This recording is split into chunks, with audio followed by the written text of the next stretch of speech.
Hi, welcome to Thursday with a Friend. My name is Lawrence, Larry, Punk, anything you want to call me.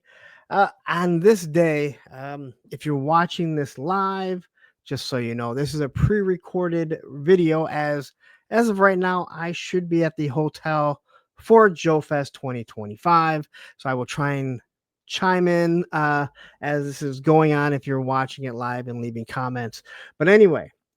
I want to get to this guy. He worked some crazy hours, so he wasn't going to be able to do this live. So this works out absolutely perfect. He recently had me over on his podcast, which we were talking about in a little bit. He found the channel because he likes G.I. Joe. He saw punk rock. He heard Sick of It All. And he was like, I got to get with this guy. So anyway, my special guest, GUNGO Mike, thank you very much for joining me and doing this. How are you today? 3 specials. That's pretty good, man. Larry, what's up, man? Thanks for having me on the show. I appreciate it. Thank you for doing it. I love doing these live, but sometimes I know there are people, they just don't have the ability to do it live to whatever time I'm on, or sometimes they're in a different country. So it works out for when I'm not available. Like as of right now, I should be at Joe Fest having the time of my life. And again, Right. if you ever get a chance, go to Joe Fest. It is so much fun. Yeah, I can imagine. It sounds like fun. I went to like a pop-up toy thing over here, and they had a section of G.I. Joe, and I was in heaven. Yeah, again, Joe Fest, it's not even just Joe centric. It's toy centric. But just to be at a convention where you're in the hotel, where the show is going on, you're there for, I'm going in Thursday. I don't leave till Monday. You don't think Wow. about work. You don't have to drive Mm, to the hotel to get home. They let you just hang out in the lobby till whatever time. It is a blast. It is a total blast, and uh, I guess it would be like being at a festival. But usually, a festival, you go home or go back to the hotel, unless if you're those crazy people for the Woodstock '99 or right. Yeah. those ones where you sit there and like you sleep in the mud. That's Camp. that's not for me. That You had me at not thinking about work. Sold. Believe me, I'm sitting here, and again, as of right now, I should be in the hotel. I should be there, but I still have like 6 weeks to go, 5 weeks, whatever it is. And I know my moderator, because him and I are rooming together. We're already like, I don't want to skip the next 6 weeks because again, he lives in New York, I live in Michigan. The weather's not always great, so I don't want to miss that. But I want to get to that because it's, Yeah. it's just such a blast seeing all the people you haven't seen in a year or so. But anyway, that's not Yeah. what we're going to talk about. We're here to talk about you. Oh shit. All And right. Cool. this show, it is about you, and getting to know everything about you. And believe me, it's not all about toys because I can only talk toys so much, believe it or not. I know Hmm. it seems like I do a lot, but Yeah. uh, everyone has a story. And with this show, I've mentioned it before. I would be in other people's chats, big chats, 100, 200, 300 people watching. And I always see people, and I'm always like talking, and I'm always like, what is their story? And there's no way that Yeah. I'm the only one thinking that. So once the channel started growing, my idea was I want to get people on here to talk to them about their life and people that supported me, not some big YouTuber or some toy maker, but people that have supported me because Yeah. those are the people you should be showcasing, right? You want to Yeah. give them a platform. Yeah. There's a So when I started doing this podcasting back in the day, it was always I would ask other podcasts to be on my show, then they would do the same. It's like you support the people that support you, and that's the Yeah. way it should be. You know, it's weird. Like I'm not that person though. I don't, if somebody asks me to come on, I hope they don't expect that was an awesome coach shot. It zoomed in, didn't it? It was perfect. My camera does. Yeah, I know. It was perfect. Like a Uh, commercial. um, like I've always been that person. Like if I ask, like if you ask me to come on, I hope you're not asking, thinking I'm going to ask you to come right on. Oh, you I'm should gonna, never go in with an expectation, right? yeah. I usually keep it in mind. But sometimes you also have sometimes you have to play it and you hear someone, and sometimes I just can't have a conversation with you for more than 15 minutes, right? And you know pretty quickly too. Yeah. And the other thing is, when I ask somebody to come on, I don't expect them to ask me to come on, because I'm not the big one for one guy. It's not Uh, a follow for follow thing like social yeah. media. And, Yeah. and I recently had somebody message me saying, "Oh, I really like your content. How about if I follow you, you follow me?" And I'm thinking, I don't. Yeah. If I will follow you on Instagram or whatever, if you have something on your Instagram Excuse that me. gives me something. You know what I mean? Like, Yeah, gives sure. I have a reason to look into it. And you should Yeah. do the same thing for me. If I follow you and you look and you're like, man, all you do is all this GI Joe, and I don't really like GI Joe, why would you follow me? I Right. don't Yeah. I don't have that expectation. But I know a lot of people do. And again, as you get to know people, then you support them. But Yeah. that's a whole other Definitely. story. Yeah, you But definitely shouldn't go in with that expectation. It was just something we always did just because that's what we did, you know, and it was oh always yeah. good. We had like a little, I mean, you probably have like a little network going on. Well, yeah. Yeah. But that's the whole thing. And when you're networking, when you guys are both growing, um, when you're growing your channels, your groups, like, you do have that. You don't want to say you have a click, but let's be honest. No matter where you go in life, you click with people. Yeah. You know, and it's impossible not to. It doesn't mean you dislike other, that you dislike people, that you don't click with as much. But there's just some people that you're going. That's why you have best friends, Yeah. right? That's exactly why you're best friends. So, but anyway, let's get into your name, Gungo Mike. So I Yeah. will have links to everything: his podcast, his Instagram, YouTube, all in the description before you guys watch this. So go ahead and give him a follow. But tell everyone where the name Gungo comes from, because when we hadn't Yeah. like we had chatted, and I'm like, Gung Ho. Now I went, oh, now that makes sense. Yeah. So, GUNGO stands for growing up, not growing old. Now, what that is, that's from a Sick of It All lyric, as you know.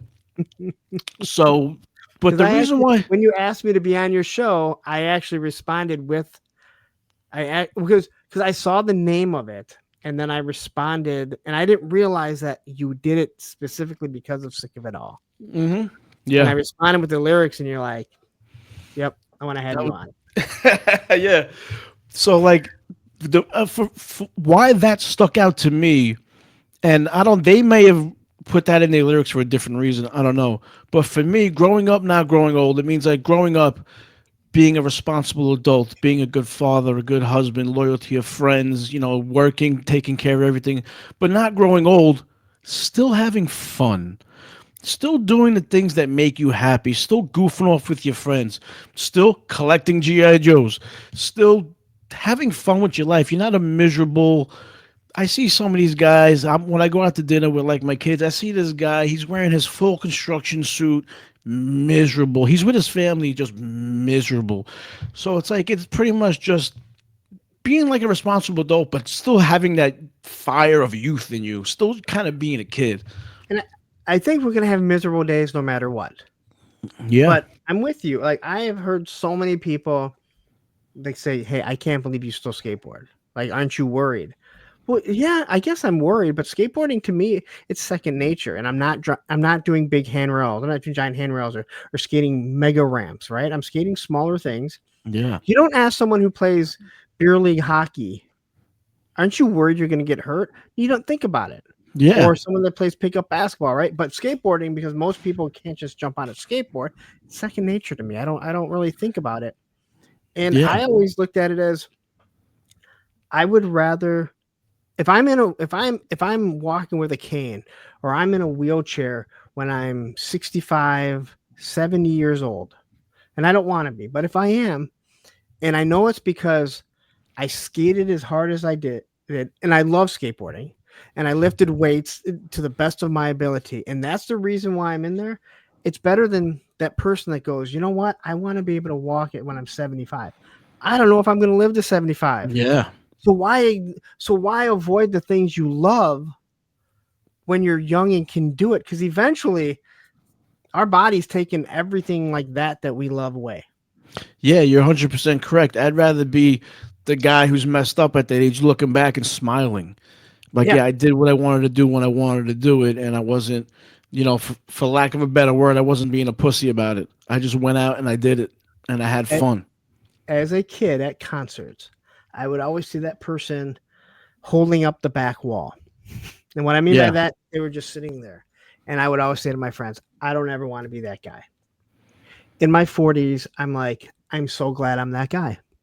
Because your Yeah. perspective changes. The last Yeah. time I was in a pit was at Pennywise. Some big guy fell on my ankle. It instantly blew up. Just sprained it, Mm. didn't break it. And the guy I was with was like, "Do you want to go?" I'm like, "Hell no! Dude, it's numb. I can't feel it." Pennywise is playing. Last time I went in a pit, I never plan on going in a pit again. It Yeah. is, again, people that sat in pits and did their thing, friendly, violent fun. Right? You're not there to hurt each other. It's hard to get yourself out of that. I just here for the music, right? Yeah. Yeah. Yeah. I But always once tell you learn, myself, I always tell myself, like, I don't like dance anymore like I used to. I yeah, definitely don't stage dive anymore. But I've never I, stayed. I always like. I was at a show a couple of years ago. It was a band called Side by Side. I don't know if you know them, but they're an old school hardcore straight edge band, and I've never seen them. They're one of my favorite bands. Never seen them. My friend got me in, and my favorite song of them came on. I was right in there. I was right in there. Like, I never told myself not to do it ever again. Sometimes you just like. There's a great lyric from a band called Kill Your Riders where they say, "Just when you think the feeling's gone, it comes back in a favorite song," and that's what happened to me. I was right in that fucking pit, like I was fucking 25, and this was like last year, 2 years ago. I've been there.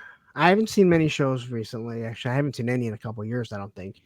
Um, and you want to get there, but sometimes, especially the smaller pits, and the ones where the arms are flinging around, Yeah, and you're going to get hit. And again, most people aren't trying to hurt you. Know who's trying to hurt you.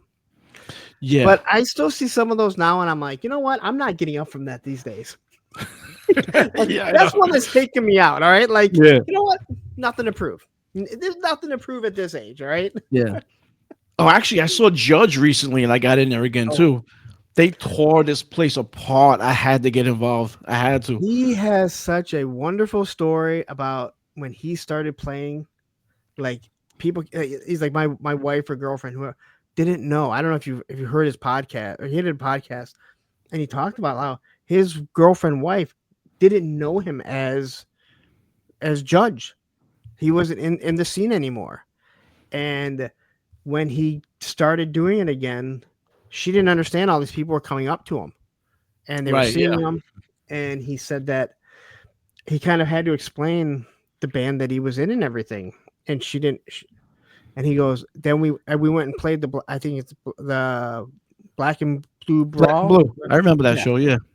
And he said, when everyone came up on stage, she thought everyone was coming up there to hurt me. She didn't realize, like, Oh because wow. he's like, she's into like metal and stuff where people wouldn't do this. She didn't Yeah. realize these are all the people from my past. These are the people that missed me playing these songs and this music. Completely different than, and it is different. There is something about the punk rock scene. And again, I don't know about other scenes like smaller rap scenes, but the punk rock scene, the hardcore scene, it is different. Yes, I do have I do have an experience of an outside scene. My girlfriend, or ex girlfriend, as of a couple weeks ago, she was a juggalo. You know what this is, right? Oh, do I? Right. So one of her favorite groups was Twisted. Right, it's another one of those clown groups. They were playing up in Worcester, Massachusetts. So I was like, all right, let's go. So I got to experience that culture, and it's not that different than the hardcore scene. Brotherhood, camaraderie. They just look a little funny with their clown makeup and I stuff, I will give and they rap. I will give ICP this. Right, you're talking about ICP, right? Like It's part of that circle. Yeah, insane clown. They could wrestle, and they were hilarious when they wrestled. Oh, I Uh, missed that. oh yeah, there's I'll have to find you some stuff. They they do commentary over this brutal wrestling, and it's dubbed over, and it's hilarious. Oh, is it like Real, the backyard type stuff? no, it was like real Japanese wrestling, Oh but wow. they're doing commentary over it, and they made up names for everyone. Oh, you know that's like that most extreme elimination challenge. Do you remember that show? It was that Japanese Yeah. game show where they go through the course, but it's like two American guys doing it. Yes, very Okay, yeah. similar, except for watching matches. A lot of matches people have seen, but they're very brutal ones. So Right. I'll try and find it and see if we used to watch it on VHS. I mean, that's how old it was. So Yeah, I would definitely enjoy something like that. But it was so funny. Like it was just bad. Like to those guys' credit, they catch a lot of shit because of their bad music. But yo, they're fucking smart, man. They've been they've been in the game for a long time. They got money. man, I'm surprised at the people that tell me they're juggalos, and I see all these ICPs all over the cars. Of Yeah. course, we're in Michigan, so and I'm just like, Oh, that's right. I fucking forgot about that. You're right in the backyard. yeah. Wow, that's right. Yeah. And I know guys in our scene that were wrestlers. My buddy Bubba from the Bumpin' Uglies. I don't know if you ever heard of him or not. Him and his brother, Bumpin' Uglies. They were a tag team, but they were also a band. And not only they play music, their whole gimmick, kind of like how Guar was, but they were wrestlers and they'd hit each other with chairs on stage On and stuff. stage? Oh, that's Yeah, great. he worked with them. He knew them. So he's like, they're actually really good guys, but their music is awful. Well, even she People says say it's bad. that about ours, right? People Well, say that's our what she music is says bad. too. She says, I know it's bad, but I like it. And you know what? If it makes you happy, if it puts a smile on your face, right? That's all that matters. I was on a date with this chick a couple years ago, right? You ever hear of the band Spider Crew? No. Okay, well, they're a hardcore band from Vienna, or I don't know where they're from. I think some of them are from Vienna, some of them are from Jersey. But I was on a date with this girl. Like, I don't dress like you would know. I listen to hardcore music or extreme music, whatever. I dress like just like a regular guy. So I was on a date with this girl. She was hot, by the way, so hot. She was from Morocco, ridiculous. We're having a great time, right? It was our first date. She didn't. We met at a wine bar, so she had an Uber drop her off, and I don't drink, so I was gonna drive her home. She gets in my car, and the last thing I was listening to when I got there was Spider Crew, and I didn't turn the volume down when I left the car. So she gets in the car, start the car, and the song was like, "My life, fuck you, my life, fuck you, my life, fuck you." She turns to me and says, "Is this who you really are?" It's like, what? I'd never talked to her again. That was that. No, I'm the guy that you had a great time with for an hour just now. That's who I am. But you gotta admit that that was a question you could ask. Like, I think I would have went with, what is this music you're listening to? Not like, is this who you really are? Like but I was put on a front. but at the same time, you're also a guy that probably is physically fit, that doesn't feel threatened by. And you know what? When we went back to her apartment and I saw all her cowboy boots, I judged the shit out of her too. That was the shoe was on the other foot. I judged her just like she judged me. She was like, "Yeah, these are my hoeing boots." I was like, "Hoeing boots?" She meant hoe down, you know. But that's not what I was thinking, of course. No, that's not what I would have thought either. But I'm also not a country fan, so No, not at all. If it's not Kenny Rogers the Gambler, I really don't want to hear it if it's country. And you know what? I listen to a lot of different things, but country is one of those things I never got into. I I can't think do it. I put country right above reggae. You know what? I do like that old skinhead reggae. That stuff is pretty good. That old Trojan record stuff. I don't know if you've ever heard any of that No, stuff. I'm not. I cannot stand reggae. Can't take it. I think Bad Brains have some of the greatest songs ever, but then they also have some of the worst songs ever. Those are some skippers. I skip those reggae. On that first album, I skipped those reggae songs. There's some That's real all. reggae stuff that I'm just like, this is awful. And then you get to the hardcore stuff, and you're like, this is awesome. Yeah. Yeah. We have really jumped ahead. Let me ask you, how old are you? Oh shit! You know what? I'm gonna be 48 in like a week. 40, you're young. I'm a baby, right? Excuse me. Yes, well, so you'll be 48 when this comes out. Okay, good, perfect. 48. So 48 you'll be when this is coming out. Where did you grow up at? And what was your family life like? Were your parents together? Did you have siblings? Okay, born in Brooklyn. Uh, Parents split up when I was young, like I don't even know, 6 or 7. I got an older brother. He's 4 years older than me. He's in a hardcore band called A Breed Apart. Check them out. They're really good. They're coming back. They broke up. A couple of their members died. He'll be back. A Breed Apart. Check them out. Really good hardcore band. We moved to Texas from Brooklyn, and Wow. I'm half Mexican, half Italian. So we moved in with my mom's family who are Mexican. And I gotta tell you, Larry, some stereotypes are true because there was 30 of us in one fucking house, 4 of us in a room, and there's a reason for stereotypes sometimes. You know what? I always ask, is it really a stereotype if it's true? Yeah. My dad is half Italian, half Mexican. Oh, look at that! Holy shit! Seven kids, six boys. The daughter is the second youngest, so 5 older brothers. Oh And my wow! dad's like, they grew up at the same house that my grandmother died in, or passed away. She lived there till she passed away. Um, 3 bedrooms, which meant my aunt got one, 6 boys in one room, and Yep. then and then and then my grandparents in the other room. Yeah. And to say the stories of the fighting, especially where they grew up, especially the 2 oldest brothers, yeah, there's no shortage of stories my dad has.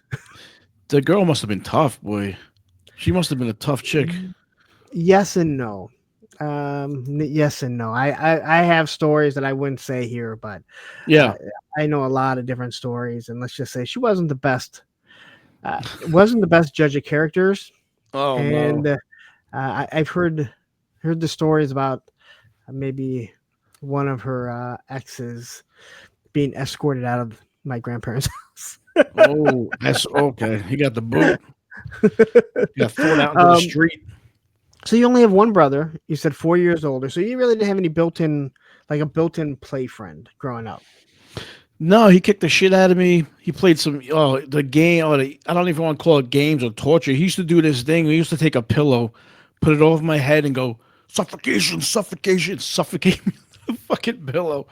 So no, Like it wasn't fun. boys and girls, that is not a game that you want to teach your kids. All right. No, that's just a torture thing, I think. But yeah, so it was a nightmare. Actually, you know what? We he was on my show recently talking about his heroin addiction, so that you could see where that path is. That, Yeah, it was that, a good show. all right. So growing up, do you remember like the first toys that you can remember? And I think Yes. like people our age, some people remember Star Wars, but like the adventure people or Army Men, Hot Wheels. Do you remember like the first ones? Not what you fell in love with, but just like Um, the first one I remember was like a toy from a company, like a an IP. okay, So we were poor, and this is when we still lived in Texas. It was me, my brother, my mom, and my stepfather. Excuse me. So we would go to Toys R Us and we would steal the Star Wars figures out of the packages because we didn't have any money. So the first memory I have of toys is Star Wars figures and Clash of the Titans figures, all robbed from Toys R Us. Attack of the Titans. Wow, There were some I nice figures too. and you are just breaking down those stereotypes. I'm telling you, they're true, bro. Right now, the president is like, "This is what I'm talking about." They got to go. Yeah, man. Yo, I'm Doug, just kidding. No politic talk here, but I wish I still had some of those Clash of the Titans. They were really cool, man. I had the Pegasus. What's that guy's name?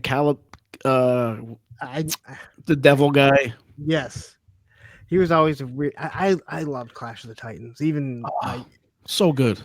it's like you look at it now and like if my kids watch it, they'd be like, "This is so bad," but you're like, "But it wasn't before." Yeah, it And the was the best story's one. good, and the whole Medusa was awesome. Like the The sound that she Kraken. made when she's creeping around, that That's how I envision Medusa.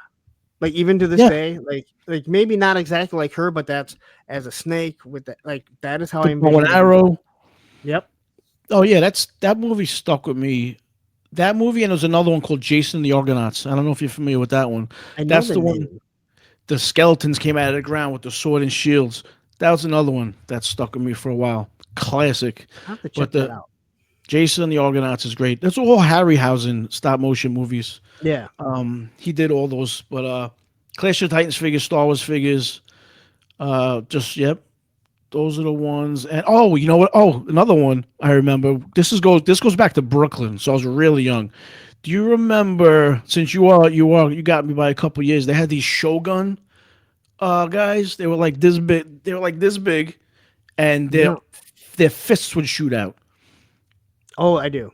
Shogun I know. warriors, they were Yes, called. I know what you're talking about. I Yeah. never had So, any. I never had any of those. I always had smaller figures. I mm, never I never had like 12-inch figures even growing up, other than this 12-inch Incredible Hulk that I had. But was I he never stretchy? had no. No, but I remember where I buried them out in the field, and there was all these because there were softball teams, and I built. I was playing with someone. I didn't bury him, but we dug a hole and I set him there, and I ran back to my house, which was within eyesight. I came back and somebody had taken it, and I was devastated. Oh, I was trauma. I was devastated. So that's the first toys you remember, but do you remember the first toys like that you saw that you fell in love with that you had to have as many as possible? Was there a line that you had like that? It was just Star Wars. That was the big one, man. I wanted every Star Wars figure because Star Wars back in the day, they made a figure for like the droid in the back. They Yep. had figures for everything. So I love Star Wars. I had an X-wing. I had so many of them. Boba Fett, was everyone loved Boba Fett. I love Yeah. Boba Fett too. Um, I would say it was Star Wars up until shit, probably until the 80s. I mean, GI Joe and Transformers, really. So you said GI Joe and Transformers, like is that like did that kind of become your love? Because you still talk about GI Joe now. Yeah, But GI Joe. is So that what you fell in love with after? when I was a kid, um, okay, so I would visit. My mom would take me to visit my father. Even in Texas, we'd fly like Okay. by ourselves.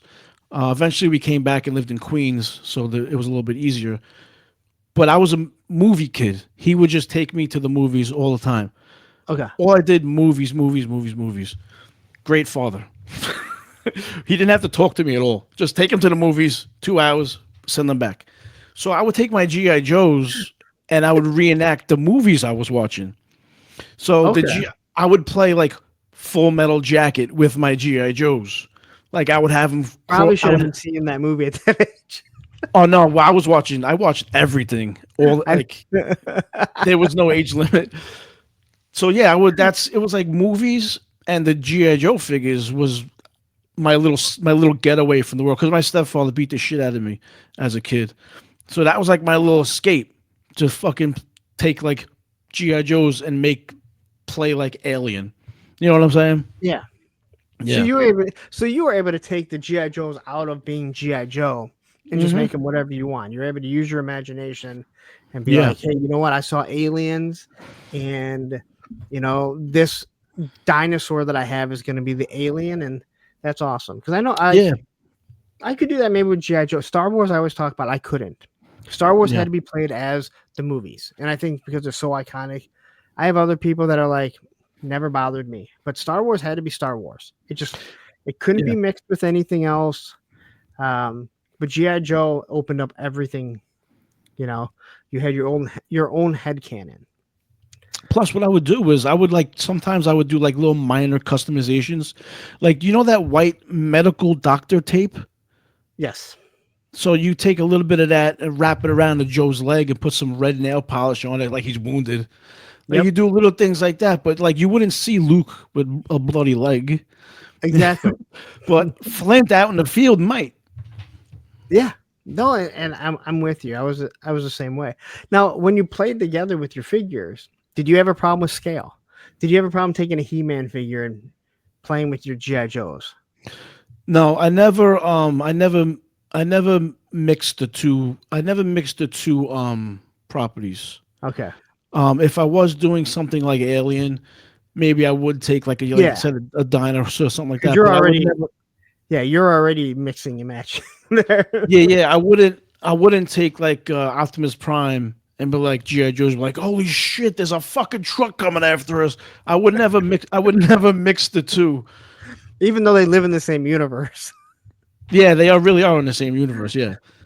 But only Optimus Prime would only been like twice as tall, and when he should have been like 5 times as tall. But Yeah. Meanwhile, he's only like this much bigger than the yeah, fucking GI Joe. But yeah, I love doing that, man. I love playing with the GI Joes, playing like Platoon with the GI Joes. It's fucking great. yeah, you were really watching stuff you shouldn't. Yeah, that's all Well, right we all though. were. We watched Porky's. I remember my dad took me Yeah, to see Predator. You know, you look back at it and it's like that was probably inappropriate. I'll tell you what. My one of my favorite movie theater experiences growing up was fucking RoboCop. That shit blew me away. The That blew him uncut away too. Joe, really, they blew him away so bad they had to edit it. We were just at Sergeant Red's, the toy store, and my daughter had picked up the RoboCop, and it's the one where it's Murphy, but it Oh, the also new has one. but it's the one where it has his hand blown off and everything, and I'm like NECA just doesn't care. So he gets his, and I'm showing her, and she's like, It's whatever. such a nice figure. It's such a nice figure. My brother sent me it, and I was like, oh, that's so nice. It's one of my Yeah, favorite movies. I hear that a lot, and it's weird because it's not. I mean, I like RoboCop. Maybe if it was actually filmed in Detroit, but I It's always filmed have in people Dallas. I know in Dallas, which is where my moderator is from. So Okay. it's funny you never hear like, oh, that's supposed to be in New York, but it was filmed in Detroit. Like you don't ever hear that. Yeah, unless you're watching a movie like Rumble in the Bronx with Jackie Chan and there's mountains in the background. Like, there's no mountains in the Bronx, bro. um, so as you're getting a little bit older, were there other toy lines that you got into other than Transformers, GI Joe, or was that basically it? Voltron. Voltron was a big one. Voltron. I still have Voltron. There's a Voltron right there, actually. Everyone. I don't remember Voltron. Like I never had it. I didn't watch it. I didn't see it, and it's one of those ones that I feel like I'm ripped off because so many people have such fond memories of it, Yeah. and here I am like I don't remember Larry, ever seeing it. you're 55 years old, bro. You don't remember Voltron? Come on, I bro. I remember it now, but as a kid, I don't remember ever seeing it. Nah, Voltron was great. There was like two different Voltron, Lion Force and Vehicle Force. That was because it had a cartoon, Yeah, and it came on at the right time. Voltron was big, He-Man, and there was another line of not He-Man, but it was a rip-off line of He-Man. I don't remember what they were yeah. called, but they were just as cool. There was a few of them. One is Sunman. I don't know if that's the one you're mm, talking about. no, it was like Legends of something or whatever, Yes. some Well, shit now it's like that. Legends of Dragonor, I believe, is something. But there's Sunman, which is now part of the Masters of the Universe line. And there's a wonderful story. You want to hear a wonderful Oh, story? Sunman, yeah. it's about it's a there's a black kid with his mom, and he was looking for He-Man figures, and she's like, "There's none that look like us." And she created a whole line where Sunman is black, but there's a Latino, there's an Asian, there's white, and she wanted everyone to be in the same universe. She wanted there to be diversity, no one to be above. And when they came back out with Origins, they actually reached out to her and said, "We want to make Sunman officially part of the Master of the Universe line." And there was a lot of people that were like, "Oh, this is all woke," and they're trying to be woke, and Who people, cares, bro? but people are like, It's "You such a need to." nice thing. Yeah, but people are like, "You need to read the story because this is back in the '80s before there was such thing called woke." You know, and you're right. Like, who cares? Uh, Did you uh, do a video on this, by the way? well, I've talked. Well, I when I was collecting, when I was doing reviews of Masters of the Universe, I know I told the story because I did review the figure a couple of times. So there's like two different versions I had. So Okay, I yeah. did tell the story. So I think I Um, might have heard it from you actually. yeah, but it's a wonderful story, and like just her idea and her presence, and not to be like, there's no black characters. I'm gonna make a line that's like He-Man. They look like He-Man. They're all gonna be black. No, it was there should be, if a Mexican kid goes, he should be able to find someone, or if an Asian kid goes, kind of like how GI Joe was. Yeah, GI Joe yeah, was very diverse, and no one really realized that it was diverse, and they were just doing it. It's yeah, much better if you don't have to tell people you're doing it, and people just go there and be like, "Oh my god, look at that Scarlet! She's a badass." I yeah. never looked at Scarlet as a badass girl. She was just a badass character. Same You know? thing with Alien. Like Ripley was Yeah.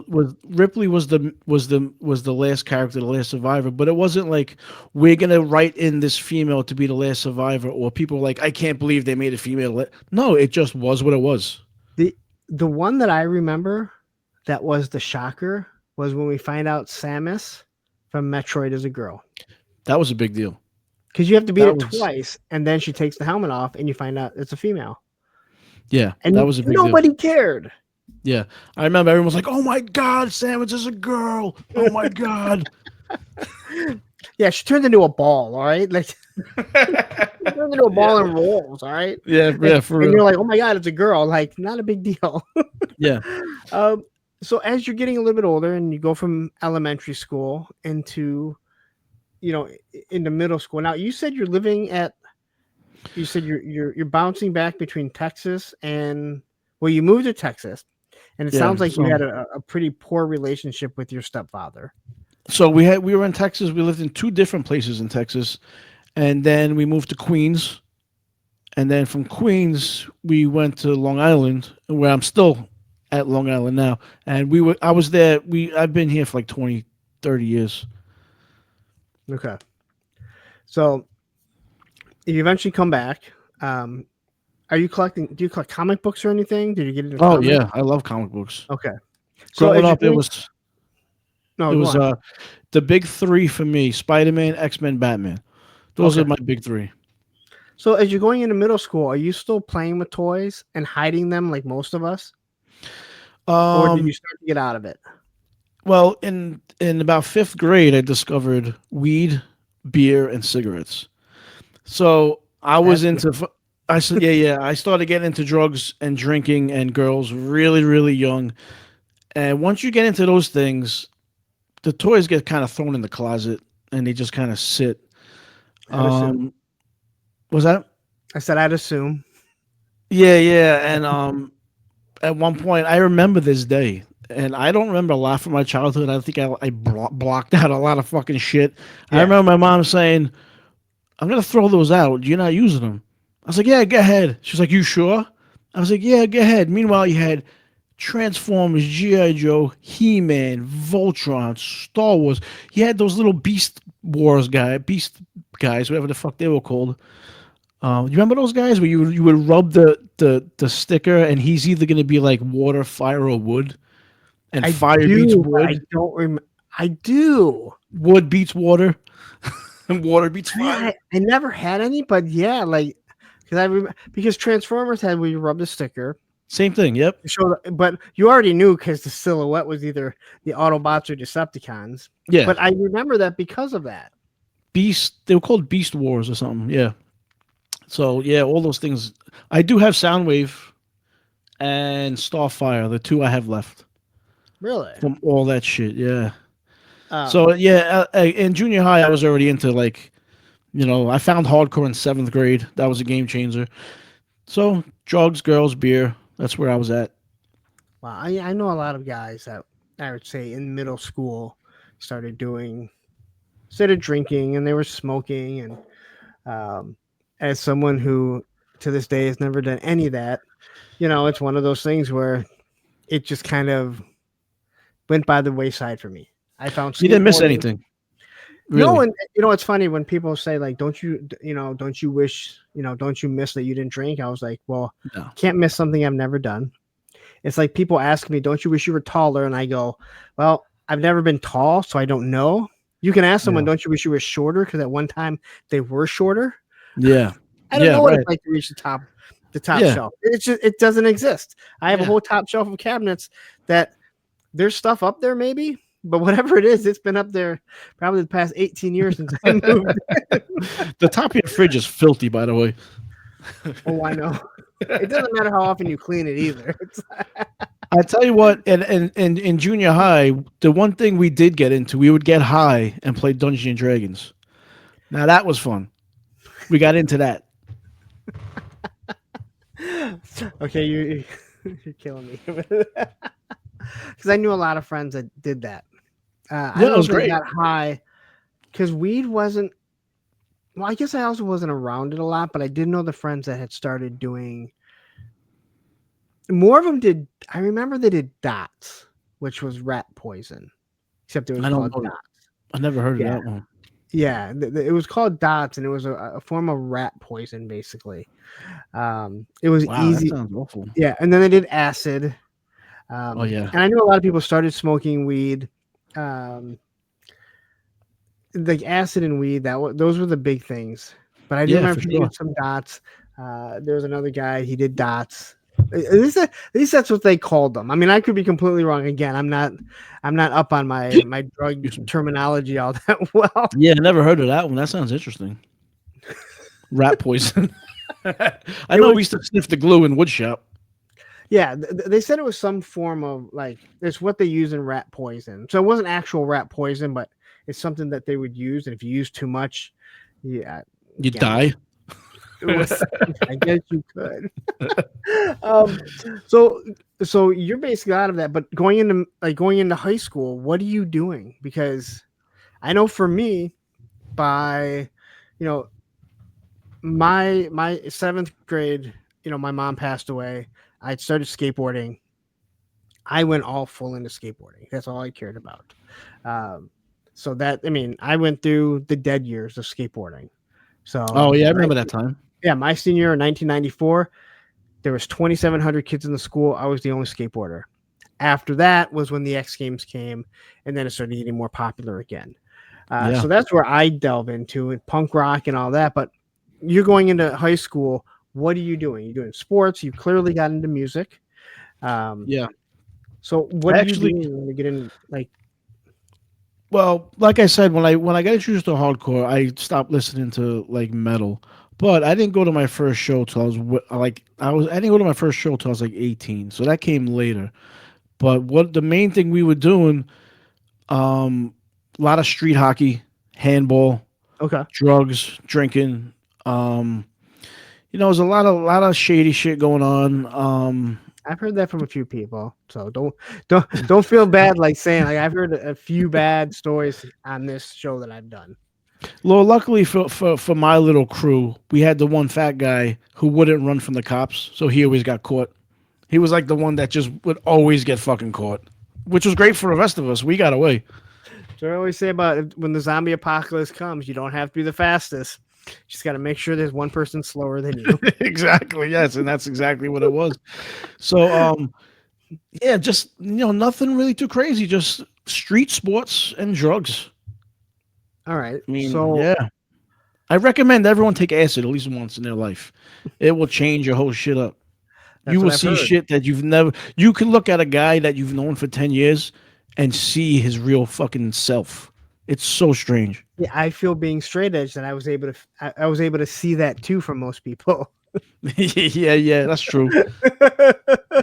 Like you can see, it's almost like a instant lie detector test. It's so Yeah. strange.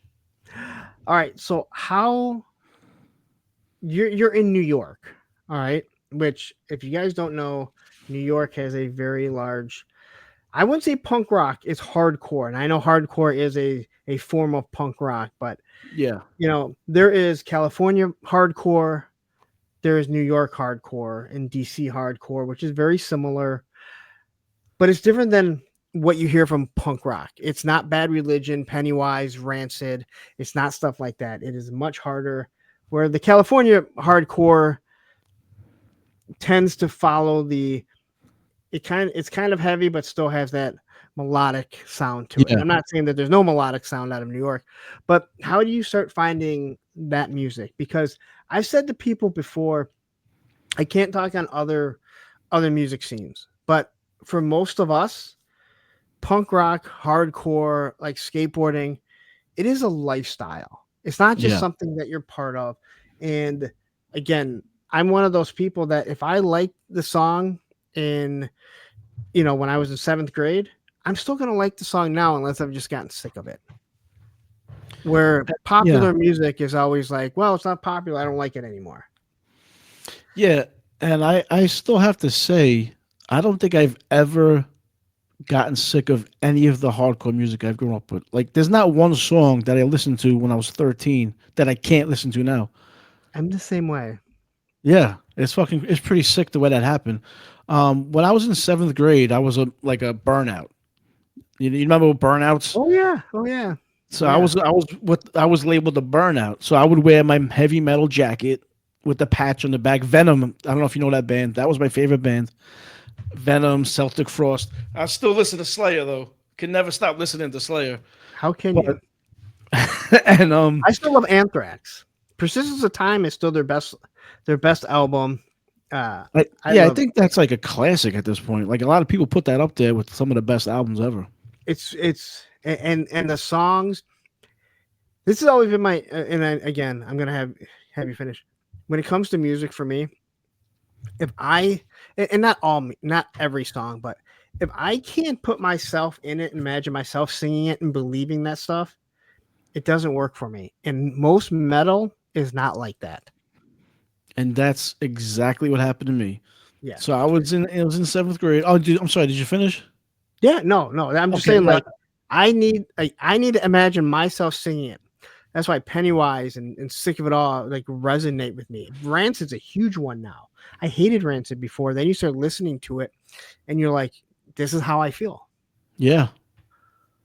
So no, So go on. yeah, junior high, seventh grade. I'm walking around with my Venom patch, and I met this dude who's wearing I a love metal my shirt. Venom patch. Yeah, I had the Venom patch. And it was fucking "Welcome to Hell." It said on the fucking thing, and and this dude who I kind of knew but I didn't know, he was like, "Yo, if you bring in a tape, I'll give you a tape. We'll trade tapes."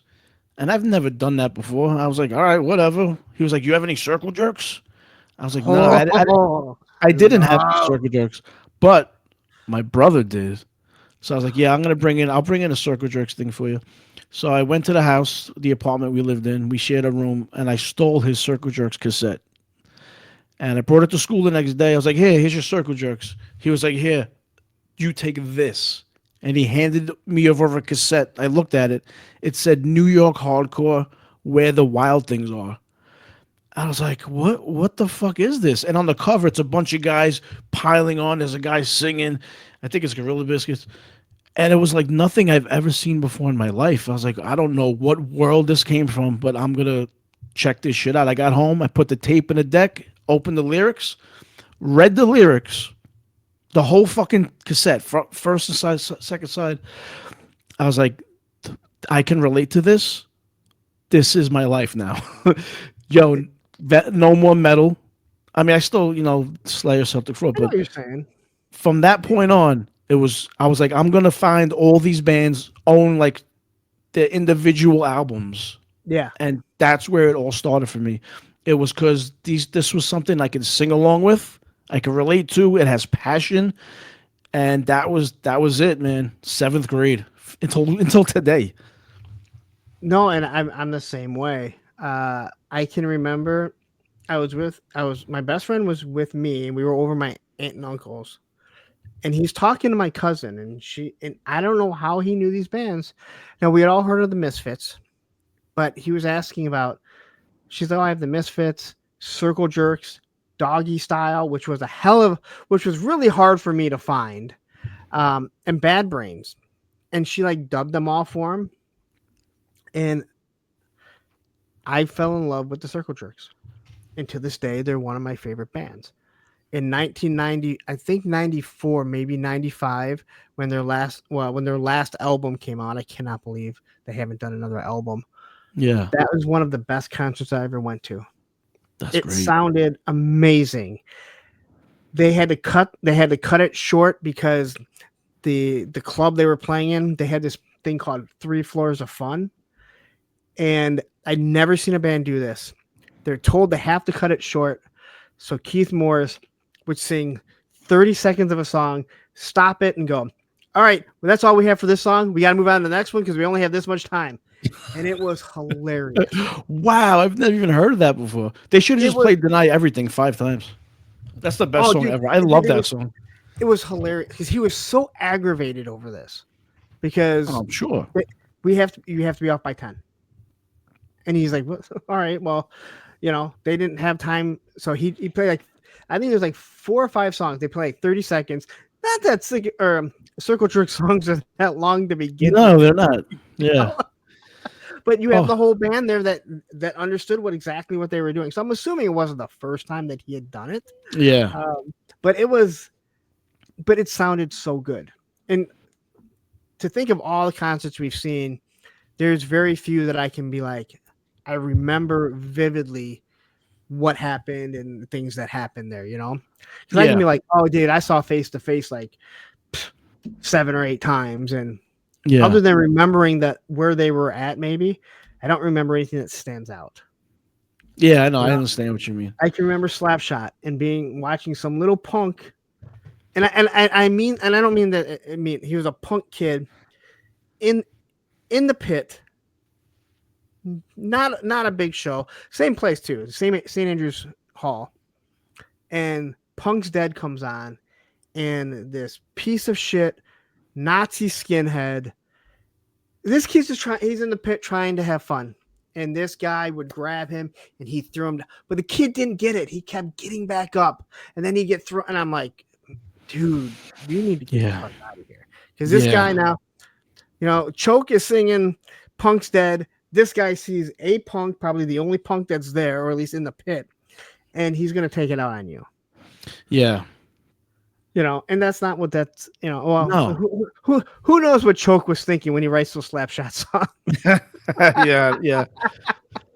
Oh, Larry, I hate to do this to you. I got to go to the bathroom real quick. I'll be back in 35 seconds. Let me play Moss Man then really quick here. I think I have it.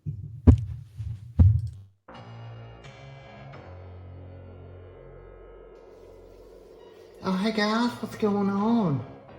Moss Man, what are you doing back here? Oh, you see, so Skeletor, he had to go to the grocery store. He had to go buy more barbecue Pringle chips. And so he's put me in charge here for a little bit. In charge of y'all. He said, man, Moss Man, I have to go to the grocery store, so I need to put you in charge of Snake Mountain. Yes, that's Skeletor. That's Skeletor. Right.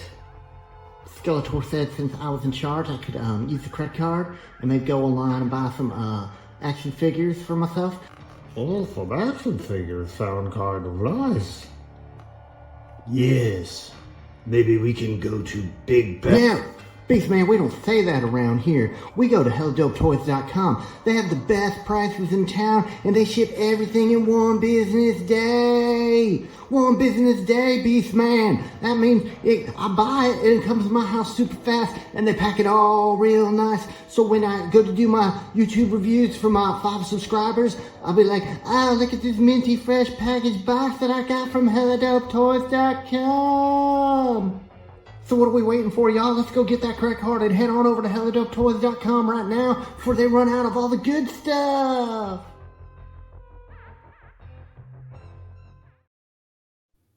All right, perfect timing. Hey. I can see you coming back at the bottom. I know you don't use StreamYard. Like, it's weird because if you're the host, you can see everyone. So I always tell people like, make sure you shut off your camera. No one catches you like picking your nose or anything. Oh, I would love that. I would love to see the replay on that shit. Oh, let me tell you that the Circle Jerks album that I traded, which might be their worst one ever, was wonderful. Oh, you know what? We can just end this right now. Do you love that album? I love Wonderful. I do. I you know, It's so bad. I don't like Golden. I like Golden Shower of Hits. That's my least favorite. Okay. I love Wonderful. I love Wild in the Streets. I've said this before.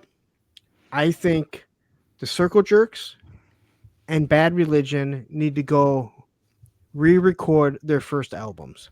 How Can Hell Be Any Worse? Awesome songs. The sound is awful. Group Sex for Circle Jerks. Sound is awful. Go record it now. How you sing them now, without the static and everything, Yeah, yeah. awesome. Then it's easy, right? It's already songs you already know. Yeah, of course. I love Wonderful, dude. Excuse me. Yeah, but I loved all of it. Even Oddities, the last one that they did. Yeah. Keith Morris has a very distinct. You either like his voice or you don't. So Circle Jerks was playing in Long Island in this club called the Roxy, right? Now the Roxy was about it was like an hour drive from where I was at. So I saw the flyer for it, and I was the only one of my crew that was really into hardcore and punk. Everyone else, they dabbled it, but it wasn't Circle Jerks playing wasn't a big deal for them. So I was like, I didn't drive at the time, or I drove, but I got into a drunk driving accident, so I didn't. It's a long fucking story, but I told my friend Ray, I was like, "Yo, drive me there, and I'll find my way home. I'll just find the way home because I want to see the Circle Jerks." He was like, "All right, don't call me. Don't call me after the show." Meanwhile, call you meant I had to find the payphone. I had to payphone. Yeah. So I get there. He drops me off. He leaves. I get there. Circle Jerks canceled. Oof. Fuck. So I was like, all right. I had to walk. I walked home. It took me about 10 hours to walk home from Long Island. From one end of the island to the other end of the island, I walked my ass home, and I've seen Circle Jerks once in my life with GBH. I was so upset. I was so pissed off that night. So I saw them, I think, in 94, 95, and I saw them a couple years ago. And Negative Approach, Detroit band. You probably know who Negative Approach is. Sure, great band. And then 7 Seconds were opening up for him. And then the Circle Jerks. And I'm not a huge Negative Approach fan. Although I do think the singer is funny when you watch, like if you read his Instagram, because all his Instagram posts start off as "check it out." Oh, really? I don't know why he does it, but that's everything is "check it out." It's a shtick. And the fact that the guitarist plays with his back to the crowd because he has stage fright, so he plays with his back. But wow. Right before that, the whole band for 7 Seconds got COVID, so they couldn't play. Yeah. And so now it's only Negative Approach and the Circle Jerks playing. They couldn't find anyone to come in and play, and Negative Approach refused to play longer. Wow, really? Probably because they play so much in the Detroit area and everyone knows them. But he's like, nope, this is how long our set is. So the Circle tried playing as long as they could, but they had to go back and try and remember some songs that they weren't planning on playing. Yeah. And like I said, their songs are already really short. So oh yeah. Really great show. I got into Negative Approach by accident. I went to the store and I bought a fucking CD. And I was like, oh shit, Breakdown, Kill Your Idols, fucking a whole bunch of bands I liked. And I was like, oh, these songs are good. Then I read, because the CD didn't say anything. It said NA on it. I was like, I don't know. It was a tribute to Negative Approach album that I bought. And that's how I got into them. It's weird to hear like Lou from Sick of It All talk about like Negative Approach he's the reason why there's all these New York hardcore bands. Like, it's really weird to hear that for like a Detroit band, because you don't really hear too much. I mean, you hear Detroit Rock City and you know all the Motown music. You don't think about it for hardcore. And you have all these New York hardcore bands that are going. Negative Approach is the reason why there's New York hardcore. Yeah, sure. And you're like, then shouldn't it be Detroit hardcore? Yeah. What is Toxic? My friend showed me a band called Toxic Narcotic. Are they from Detroit? Never heard of them. No, all right, so I guess it's from somewhere else. I thought they were a Detroit band. They might be. I mean, they might be. My buddy that he plays, you know, he's been in numerous bands. A few of these guys have told me the same thing. There's like 20 punk and hardcore artists in the Detroit area, and we just swap around and make new bands. Like if you know the Suicide Machines. Yeah. So I'm friends with Jay, the lead singer. He's in numerous bands. Yeah. So like he's in numerous bands, and then like the guitarist or the bassist, actually, not the bassist of the Suicide Machines, but the bassist of, like, I don't know if you've heard of Hellmouth before. No. He's in a bunch of different bands, and then he was in a band with one of my best friends, and he's been in a bunch of different. And so it's like, you start singing, it's like, oh, they just kind of swap. There's only everybody's so many co-mingling. Exactly. I Because they're all think playing the that's same style of music, and I think that's how the Seattle grunge bands were too. Everyone was like in each other's bands and stuff. They had their own little circle. well, now we know why it all sucked. And they're all dead, by the way. They're all fucking dead. It's so strange. Not really, when you look at what a lot of them were doing. Yeah, but if you look at all these different, like, these moments in music, when has there ever been a bunch of bands from the same kind of area that they're all dead? Except for, Wyland's from, I think, from California. But I throw him in there with them. Just fucking, take him. Yeah. All right, so you get into this punk and everything. What was the first concert you went to? Because you said you didn't go to like Yeah. What was the first concert you went to? It was Slayer and Biohazard. I wonder if that's the same tour I saw him on. It might have been. It was like 98, 96, 95. I have a feeling that's probably the same tour I saw him on. And I got a nice story from that one. This was at a place called Roseland in New York City. The place is now, it's gone now. But this was Slayer's first return back to New York in like forever. And, Biohazard came on. They were great. I was never big on Biohazard, but they play great live.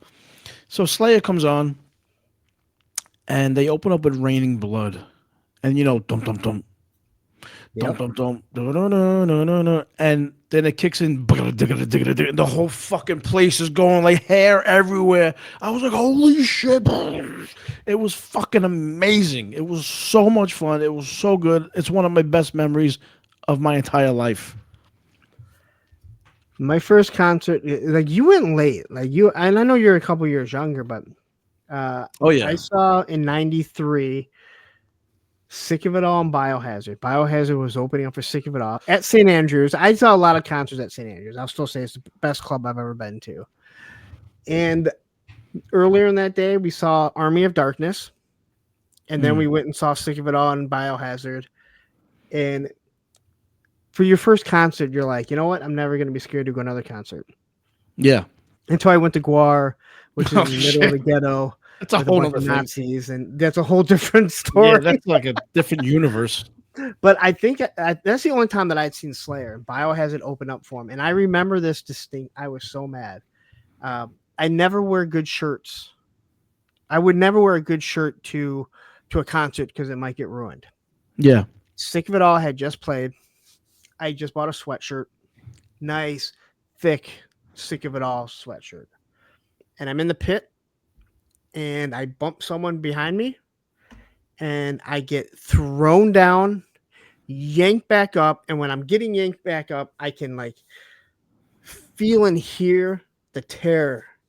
And I turn around. I'm 5'4", and at this time, I'm not I was muscular at the time because I'd been working out. But I turn around, big, huge, tall guy standing with two of his buddies. Like, come on, let's go. Like, dude, you're standing at the end of the pit, and you don't want to get hit. And it's just a bump. Jesus. At a Sick of It All, at a Biohazard Slayer concert. Yeah. And I'm just like, fuck you, dude. Like, And what do you I got was to prove? and I was so pissed off that it ripped, and it ripped like right down here. Yeah. And where I was working at the time, I was talking to this one of the managers, older lady, and she goes, I'll bring it in, I'll sew it for you. I'm like, okay. I'm thinking it's Zombie Jack. I take it in, and she sews it so great. Like, I obviously you could see it, but Yeah. it wasn't Yeah. like folded over. And I wore that thing for years. But I was That's so great. mad. I'm like, I never wear good shirts because it might get ruined. And then some asshole, because it was thick. Yeah. So That's so pissed off. stupid because like what do you got to prove? Like what is going wrong in your life that's so bad where you got to act like such a dick? Yeah, It's and so again, fucking I'm stupid. a little guy. You know, I'm 5'4", and, Of and this course. guy was tall. But anyway, like I'm in the pit. You're at the edge of the pit. There, you know, if you're at the back and someone's acting like a fool, you're back there because you're trying not to get hit. You don't want to be part of that, and that's Yeah. fine, right? Yeah. That's perfectly fine. You know, and again, if someone pushes you back in, that's fine. But the way, like, whatever, dude. We've all been there. There's a bunch of assholes. What is this thing I've been seeing for? It's been a couple years now. They don't do it in New York, but you ever see these videos of people hitting people, like punching and kicking them on purpose? It's actually kind of funny that you bring that up because on my Facebook group page, somebody posted, it was a really small little show, and there's a couple guys just punching people. And he's like, hey, as a resident punk, can you kind of explain this? I'm like, that's an asshole that's just trying to be tough. Like, Yeah. They call it crowd killing. I've never That's what they call it. I've never but heard that, but it makes sense. It's the dumbest. That's why they don't do it over here. That's probably why they don't do it by you either. Because if you do that shit in New York and probably Detroit as well, you will get a fucking beating. Yes. You will not make it out. Yeah, because again, like we've watched people do it before, you know, and when the one person stands up to them and they act tough, there's always going to be like 10 or 15 people going, "Now you're in the wrong."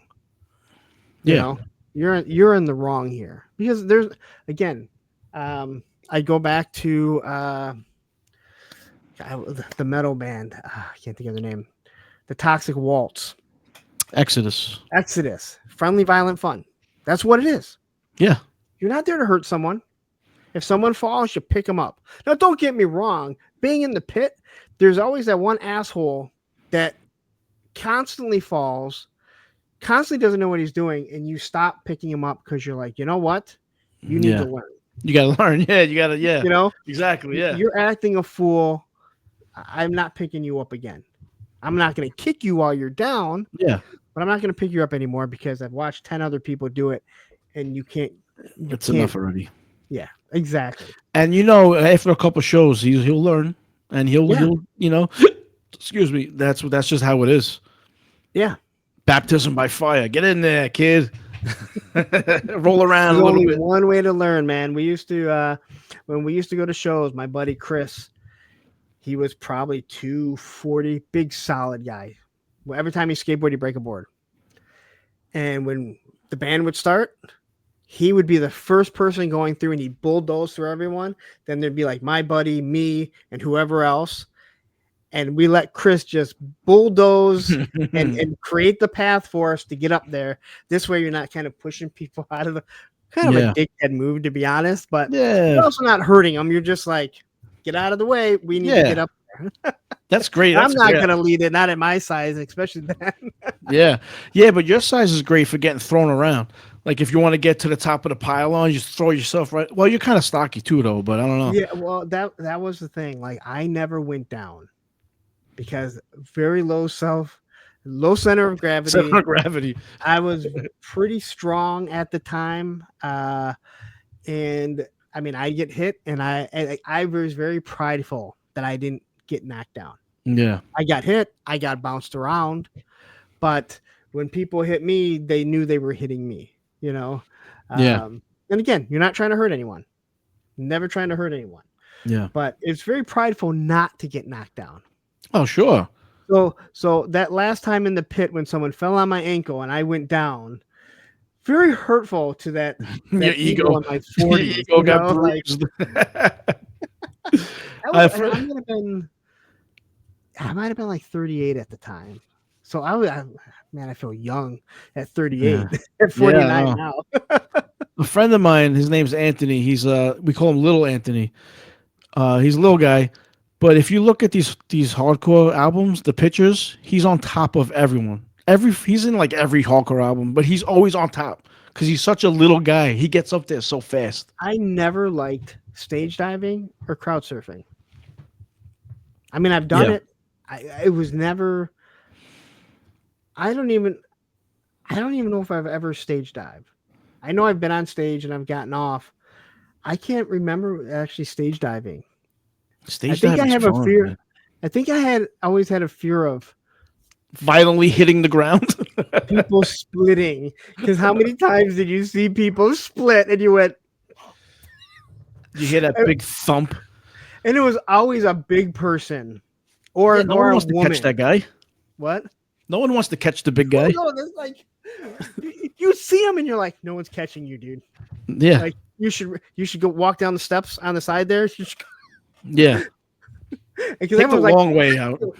everyone's gonna catch you until they see you coming, and then they're like, oh. No, yeah. I mean, that's happened to me many times where I'd catch like one of the arms of the big guy and get knocked back. I always try to catch them, but it's like, nah, you're too big for this shit, bro. Or you'd see someone get thrown up. You know, the people that get thrown up. Like I got thrown up a lot. Like there were people that would just grab me and be like, "Hey, you're going up." You know. And again, normally it was someone that not maybe that you didn't know, but you already noticed. Like, hey, they understood who you were and that you weren't there for a problem, so they're just going to toss you up. But I never liked stage diving or doing any of that. Like I said, I think I had a fear of. I fell enough on my skateboard. I didn't need to do it at a concert. Yeah, stage diving is a lot of fun, but I can't be doing that anymore. That's just if I if I miss work, forget about it. I'm dead. Because you were stage diving. Because my friend of mine fucking did Irving Plaza in the city. He broke his fucking arm, all fucked up. Broke his arm in many places, and he ended up suing, and all the hardcore guys were after him. It's a true story. He was like, he has an NYHC tattoo. And he was like, yeah, it stands for now you have cash.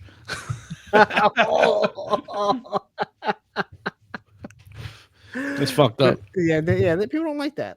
Oh, okay. So you're going through high school, you're in your hardcore, you're into drugs. Do you graduate high school? Yeah, and actually I think I might have been the first one in my family or the second one.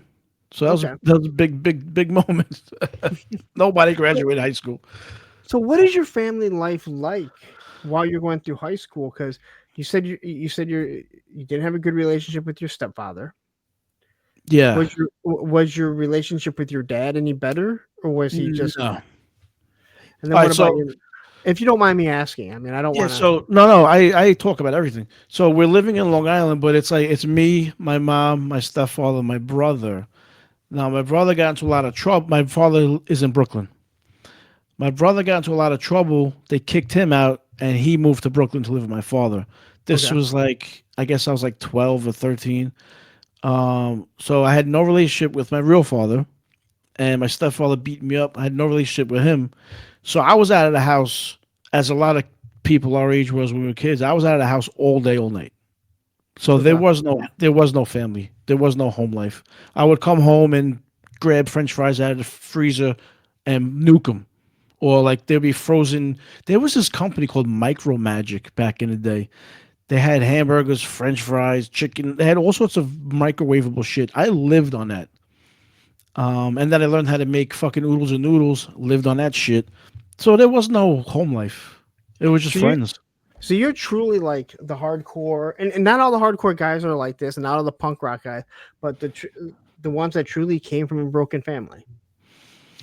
Yeah, I read. I was reading a book, and the book was about graffiti in hardcore. It's called Urban Styles is the name of the book. It's a great book, all about hardcore and graffiti. And they interviewed these guys, and the interviewer asked the guy, "Are your kids into hardcore?" And he said, "No," and I'm happy that they're not into hardcore. So the interviewer was like, "Why is that?"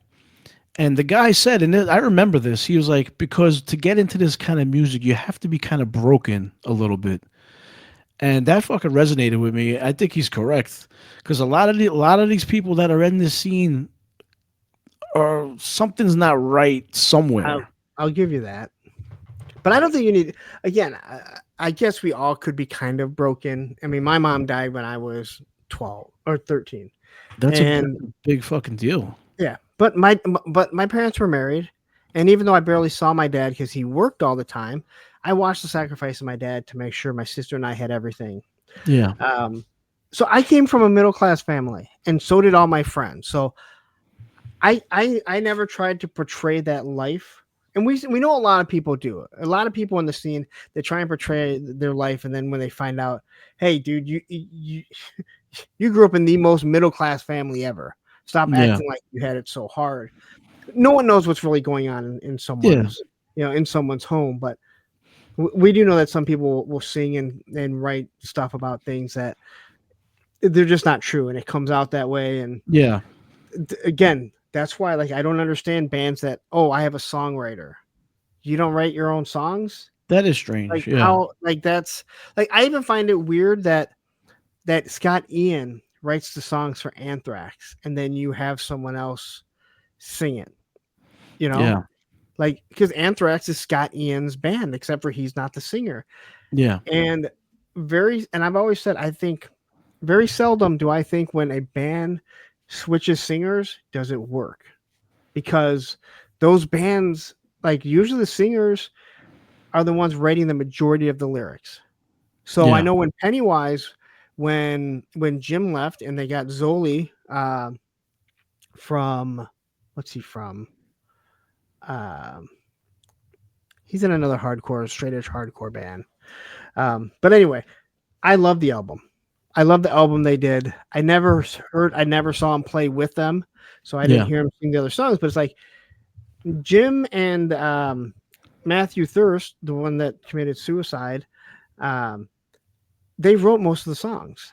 So it's kind of weird to know like this other guy was singing these songs, even though I thought he had a great voice and everything. Uh, but it's weird because it's like those aren't your songs. But he Yeah, even yeah, talked about it. He even talked about when he took over, going over to Jim's house and saying, "Tell me what these songs are about, because I yeah. need to know what these songs are about." Um, Of it course, does that work, seems kind of obvious, really. yeah. You would But could think you that that's what imagine? you would want. Imagine somebody else singing "For Sick of It All." Like Lou's written almost all those songs, right? Or Yeah. the band, and then you get someone else that comes in. It's like those aren't your experiences, Yeah, it's a you strange know. thing. Yeah. I could never imagine a hardcore band having a songwriter outside of the band. It's strange. Well, yeah. Again, I know, like Tim Armstrong has written and won Grammys for. He wrote a song for Pink. He wrote a song for someone else. He won a Grammy for someone. And it's like that's just weird. Like, That's new. I never even heard of that. Yeah. oh yeah, I think Tim Armstrong from Rancid won a Grammy for either Pink or um, who's the girl?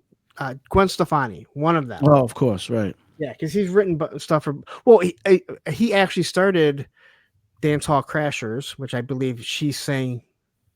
I think she sang for a short bit, or became No Doubt. I don't know. Right. There's a big thing there, Yeah. but I always found that weird. Like I always found that weird. Like um, when it comes to that type of stuff. I don't Yeah, I even know can where see we're that for going. sure. Especially with music like hardcore and hardcore punk, it's so personal. Yes, yes, and and again, I'm not into rap, but I know a lot of the independent rap is along the same lines. Like What? it's their experiences. Oh, So right. Yeah. how do I just don't understand how you get someone else singing that stuff. Unless if it's like a tribute or a cover, something like that is Yeah. obviously a little bit different. But like, could you imagine someone other than Greg Graffin singing for Bad Religion? It would be a totally different band. Yeah, you'd be like, well, oh, how are you singing? Automatic Man, dude, that was written back in the '80s, Yeah. and this isn't a cover. Yeah. Plus, I mean, Bad Religion. That's a weird example because that's such a unique sound. When I heard Bad Religion for the first time, I didn't know what I was listening to. I was like, the first album I had was No Control. I still love that album. That's like my favorite one. No And Control, Against the Grain, and Control. There's another one, Against the Grain, but like three of them or three or four of them sound very similar. yeah, And then the other ones veer off. Not all of them are in a bad way. But yeah. I like, love No Control. oh, I do too. I do. Yeah, it's so good. But he's got such a distinct sound, such a distinct voice. Yeah. You can't replace people like that. I agree. I Yeah. mean I think, but again, you look at someone like Van Halen. Van Halen was able to do it with and two different styles of singers. Yeah, that's a good example of a new singer coming in and doing his own thing. Yeah. But do you listen to Comeback Kid? I have their first album, yeah, but that's about Well, it. I never heard anything after They've that. changed singers. Oh, is that right? Yeah, which I believe the guy that left, he didn't write the songs. The guy that wrote the songs started singing for him.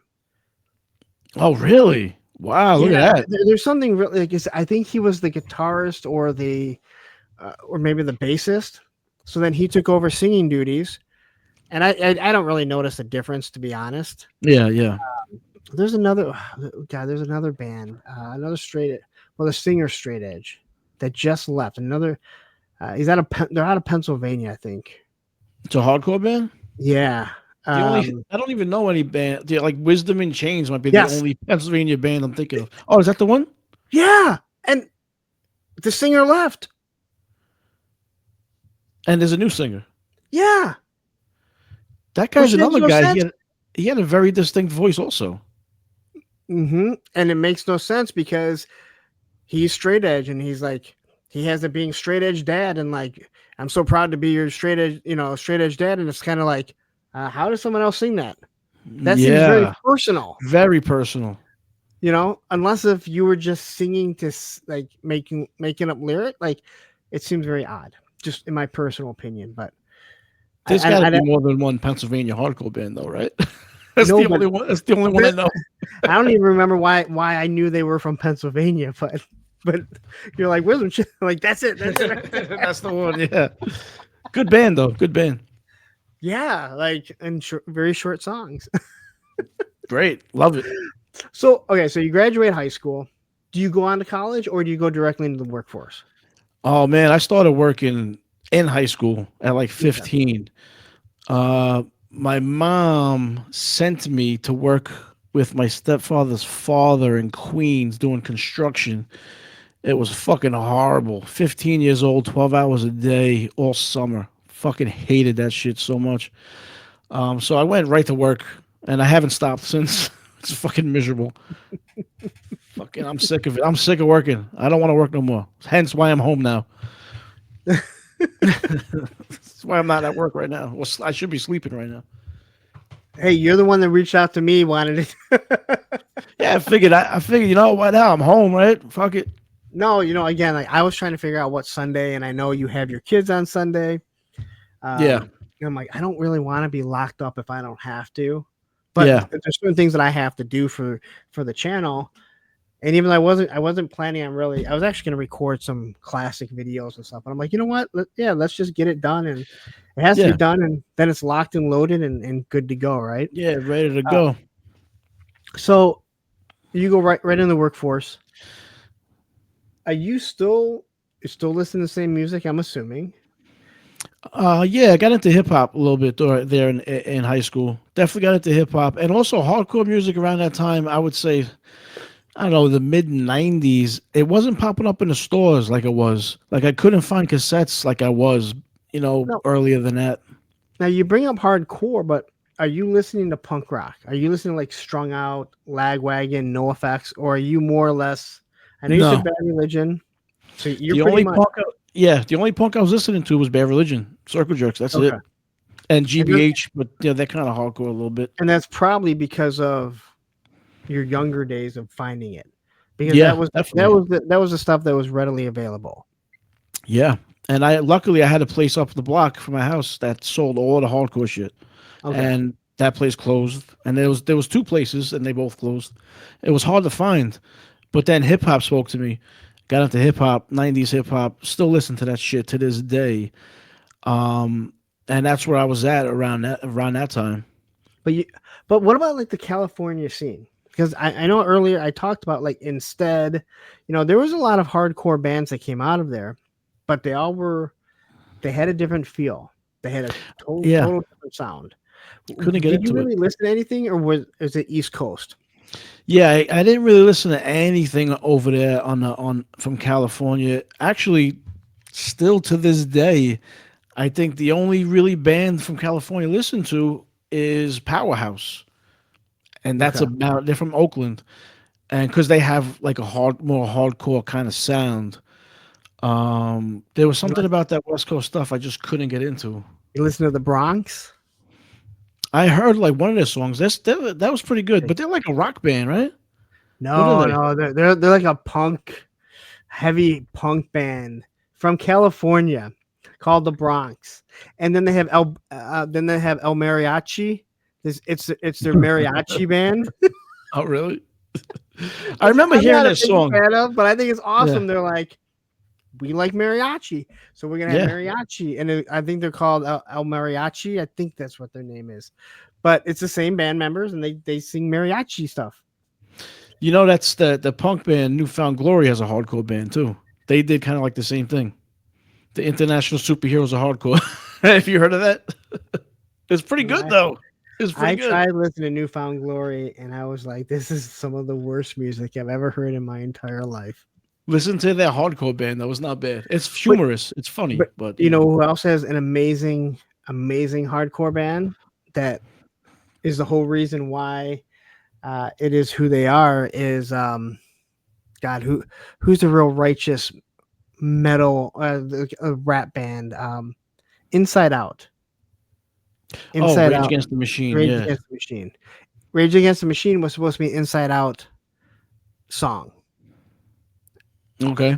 I think it might have even supposed to be in their name of their album. Have you listened to Inside Out before? Yeah, couldn't really get into them. Oh, dude, I think they Yeah. have 5 songs. Awesome. Yeah. And then I hear Rage Against the Machine. And I'm like, you whiny little bitches. What went wrong? And again, it didn't help when I listened to Lou from Sick of It All tell the story about how they were supposed to go on tour with them, and the singer was all for it because he's a hardcore guy. And then right before they were supposed to go out, he came to him and said, "Hey, we can't have you on tour. The other guys are worried about the crowd that you guys are going to bring." And he's like, "What are you talking about?" He's like, "Well, they seen a bunch of Nazis at your show." And he was like, "Dude, really?" And he's like, "I'm just telling you, like, they're like, we're not going to play because they're going to bring the wrong type of crowd."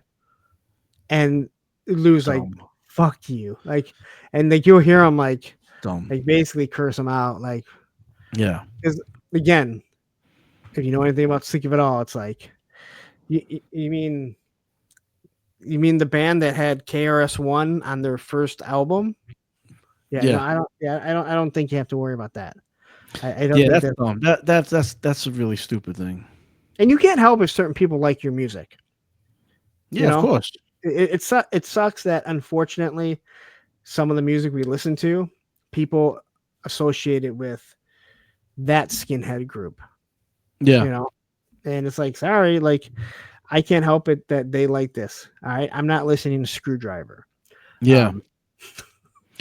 It's Also, the only band I know. yeah, I don't know anyone. That's the only one I know It's too.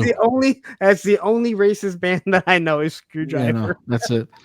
Also, at that time, hip hop and hardcore were like this in Yeah. New York. They came up at the same time. I had my boy Jerry X on my show, Jerry Body, sorry, on my show recently, and he came up in the trenches of that shit, and he told me that like the hip hop culture and the hardcore culture were like neck and neck at that time, and they actually called them hardcore homeboys at one point. That I've never heard that before, but that's the way they were calling like the hardcore kids who came out dressed like hip hop kids. Very interesting stuff. He was actually in Mucky Pup for a minute. So let me ask you this: when someone's like, they start talking about hardcore and they're like, "Oh man, I really like hardcore is what I'm into," and then they're like, "Hardcore rap," and you're like, "That's not hardcore." No, there's also a hardcore EDM think hardcore techno as well. Really? I think so. Like, Yeah. I get mad when people are like, "Oh, I like punk," and then they start going to every pop punk, and I'm like, if you put pop in front of it, it's not punk. Right. Exactly. And like Apple Music gives me suggestions. So apparently there's there's a hardcore band, Kill Your Idols, but there's Yes. also like a techno band called Kill Your Idols, but they're both under hardcore. So Oh, I don't know what's going on with this hardcore dance music also. I'm gonna be avoiding it. Yeah, no thanks. No thank you. All right, so you graduate, you're in the workforce. Unfortunately. Welcome to the club. Should have learned the Um, trade, goddammit. so as you're doing all this stuff, you're working. You said you got into drugs. Now, how bad did it take you? Because you made it sound like you had a DUI and that you had some issues. Did you have problems with that, or No, I never let it get a hold of me like that. okay? Actually, I quit doing all that shit at like 24. I did get in my car when I was drinking one night and crashed into a couple parked cars. I didn't get caught, but that was like fucking the worst thing that happened. All Which right. could have been really, really fucking bad. So luckily I dropped the car off at the house and I ran away. And it turns out that the cops that showed up at my house, like they broke the door down looking for me. And we lived in an apartment, like a fucking 2-bedroom apartment in a house. They went upstairs, broke the door down. They didn't believe my mom that I wasn't there. They thought she was hiding me. They were just being like the worst cops you can ever be. I come home and another cop shows up and he was like the opposite. He was like, just go home. Just go in your room. And he was like, if those other cops would have seen you, they would have beat the shit out of you and left you somewhere. So it was a really horrible experience that I really got lucky, honestly. Well, I'm glad no one got hurt. I'm glad you learned. And again, I was only asking because you said you really got into, doing drugs and everything. And then you also said your brother obviously had some issues. I don't know if he still does, but you said had some. Yeah, But it sounds like you said around 23, 24, you got out of it. yeah, It sounds to me like that is what most kids. Again, I wasn't that kid. I was straight edge my entire life. I see people that are still in their 30s and 40s that are still doing this stuff. And you think most people, hey, they do it into their 20s, and then around 25, they're like, I need to get my life together, or else this is it. So it sounds like yeah. you were just a typical kid, worked those things out, and One of the catalysts for me to stop. If you see this, I'm smoking this thing. This is a fake cigarette, right? And I also drink non-alcoholic beer. So there's some kind of hole somewhere that I'm trying to fill. I'm just doing it a little better than I used to. But the catalyst for me quitting smoking cigarettes and smoking weed was when I was 18. I had spinal meningitis. okay. Uh, the I think the bad one, the bacterial one. So they said I got that from sharing weed or something, sharing smoking something with somebody, and you shouldn't do that anymore. I died for a couple seconds. So everyone out there, if you're wondering, no, there's nothing. I'm sorry, but there's nothing. Um, I know when I woke up, I was sick. Then I woke up in the hospital, tied to the fucking bed because apparently when I was like in between, at the time I got sick, by the time I woke up, I was calling the nurses cunts and I'm gonna kill them, and I was punching and kicking people, and so after I got out of I wasn't supposed to walk again because I had so much. My kneecaps were like this fucking big, full of just fluid. And the doctor was like, "Yo, you might not be able to walk again." I was playing basketball like fucking 3 weeks later. So sometimes these doctors don't know what the fuck they're talking about. After I got out of the hospital, that's when I stopped smoking cigarettes. That's when I stopped smoking weed. I didn't stop smoking. I didn't stop drinking until I was like 37. Okay. So that was one of the catalysts for that. Wow. So as you do this, like you're still a concert going. Now, you have 2 kids, correct? Yeah, 16 and 14. Okay. So about what age do you find like do you meet their mom, and is it part of the scene? Like how does she accept you being in this punk scene, which isn't like some people don't get it. They think it's just music you listen to, then they hear the music and they're like, "Oh my god, this is awful. All it is screaming and Yeah. hate." And people don't understand. And again, I think you're a lot like me. It is a lifestyle. It's not just music that I listen to. Skateboarding is a lifestyle for me. Even when I wasn't skateboarding, it's a lifestyle. Same with music. Um, how does like she's your ex now, but the mother of your kids, how does she like when you meet her? How is all of that? Do you meet her in the scene? Actually, we were applying for the same job, Okay. and we were at the same facility applying for the same job, and I knew that she was like you could look at someone and tell if they're into hardcore punk sometimes, even if they're in regular clothes. They just have a look You like know, you could just tell. it used to be easier to everyone started getting tattoos. And then Oh everyone started yeah, getting tattoos. And now I have listen, I am a straight edge guy in hardcore and punk, skateboarder, no tattoos, and I might be the only straight edge guy that does not like minor threat. no tattoos is the new tattoos, by the I way. know. So you're ahead of the game. I should have said it a long time ago. I'm like, I'm in the minority because everyone has tattoos. Yeah, now it's ridiculous. I can't even, it blows my mind if I'm out with the kids somewhere and I see a regular like a square, like a regular person with a sleeve, Yes. like a 30-year-old like just a regular white girl like I can't in a sundress with a sleeve. It fucking blows my mind. I can't believe like regular people have full tattoos and shit. Because 18, 19 years old when we were going to shows like that, like if you walked into a business, you weren't getting a job. Well, for sure. Now it's no big deal. And Yeah. I think it's great that it's more accepting, but it kind of goes back to skateboarding when we were not accepted as skateboarders. And I love that the people nowadays are that skateboarding is completely accepted. But I'm at the same time like, I kind of wish they would have accepted us too because things would have been a lot easier. Yeah. I don't feel I'm not one of those people like I hear people talk about skateboarding like it's not a good session till you fall hard. Bullshit. I'm okay with never falling again. Yeah, Right? of course. I've never Fuck yeah. said that. Like, I mean, I fell 30 times trying to learn an ollie. Give me a break. I still can't do a kickflip. Fuck. I put more than enough blood on the concrete. I don't need to do it again if I don't Yeah. have to. Right? I don't. That's. So anyway. Okay. So I noticed that she wasn't like a regular, like a square, like a regular person.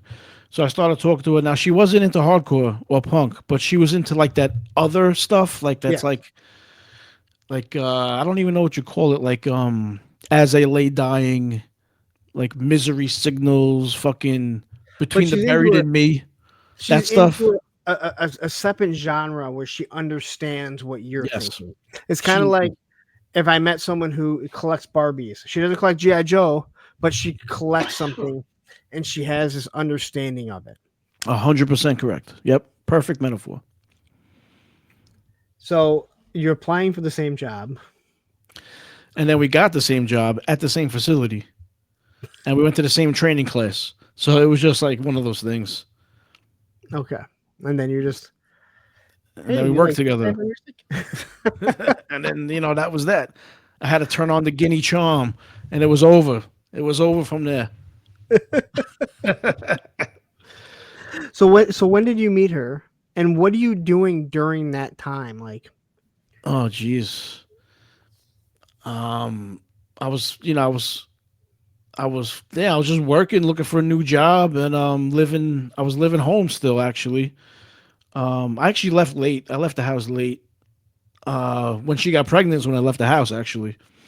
And then we fucking then she was don't like, feel yeah, bad. I mean, yeah, she was like, she was pregnant. You don't have to be a part of the baby's life. You don't. What? The fuck out of here. I don't understand women sometimes. There was no way I was not going to be involved in the kid's life. So then we moved into a little apartment and, that's what we did, what we had to do. It wasn't easy. no, it's not always easy for some of us. Yeah. I don't think it's supposed to be honest. I know I made sacrifices. My ex, She made sacrifices for our kids, and I don't regret any of it. No, definitely. Because I don't need to live rich.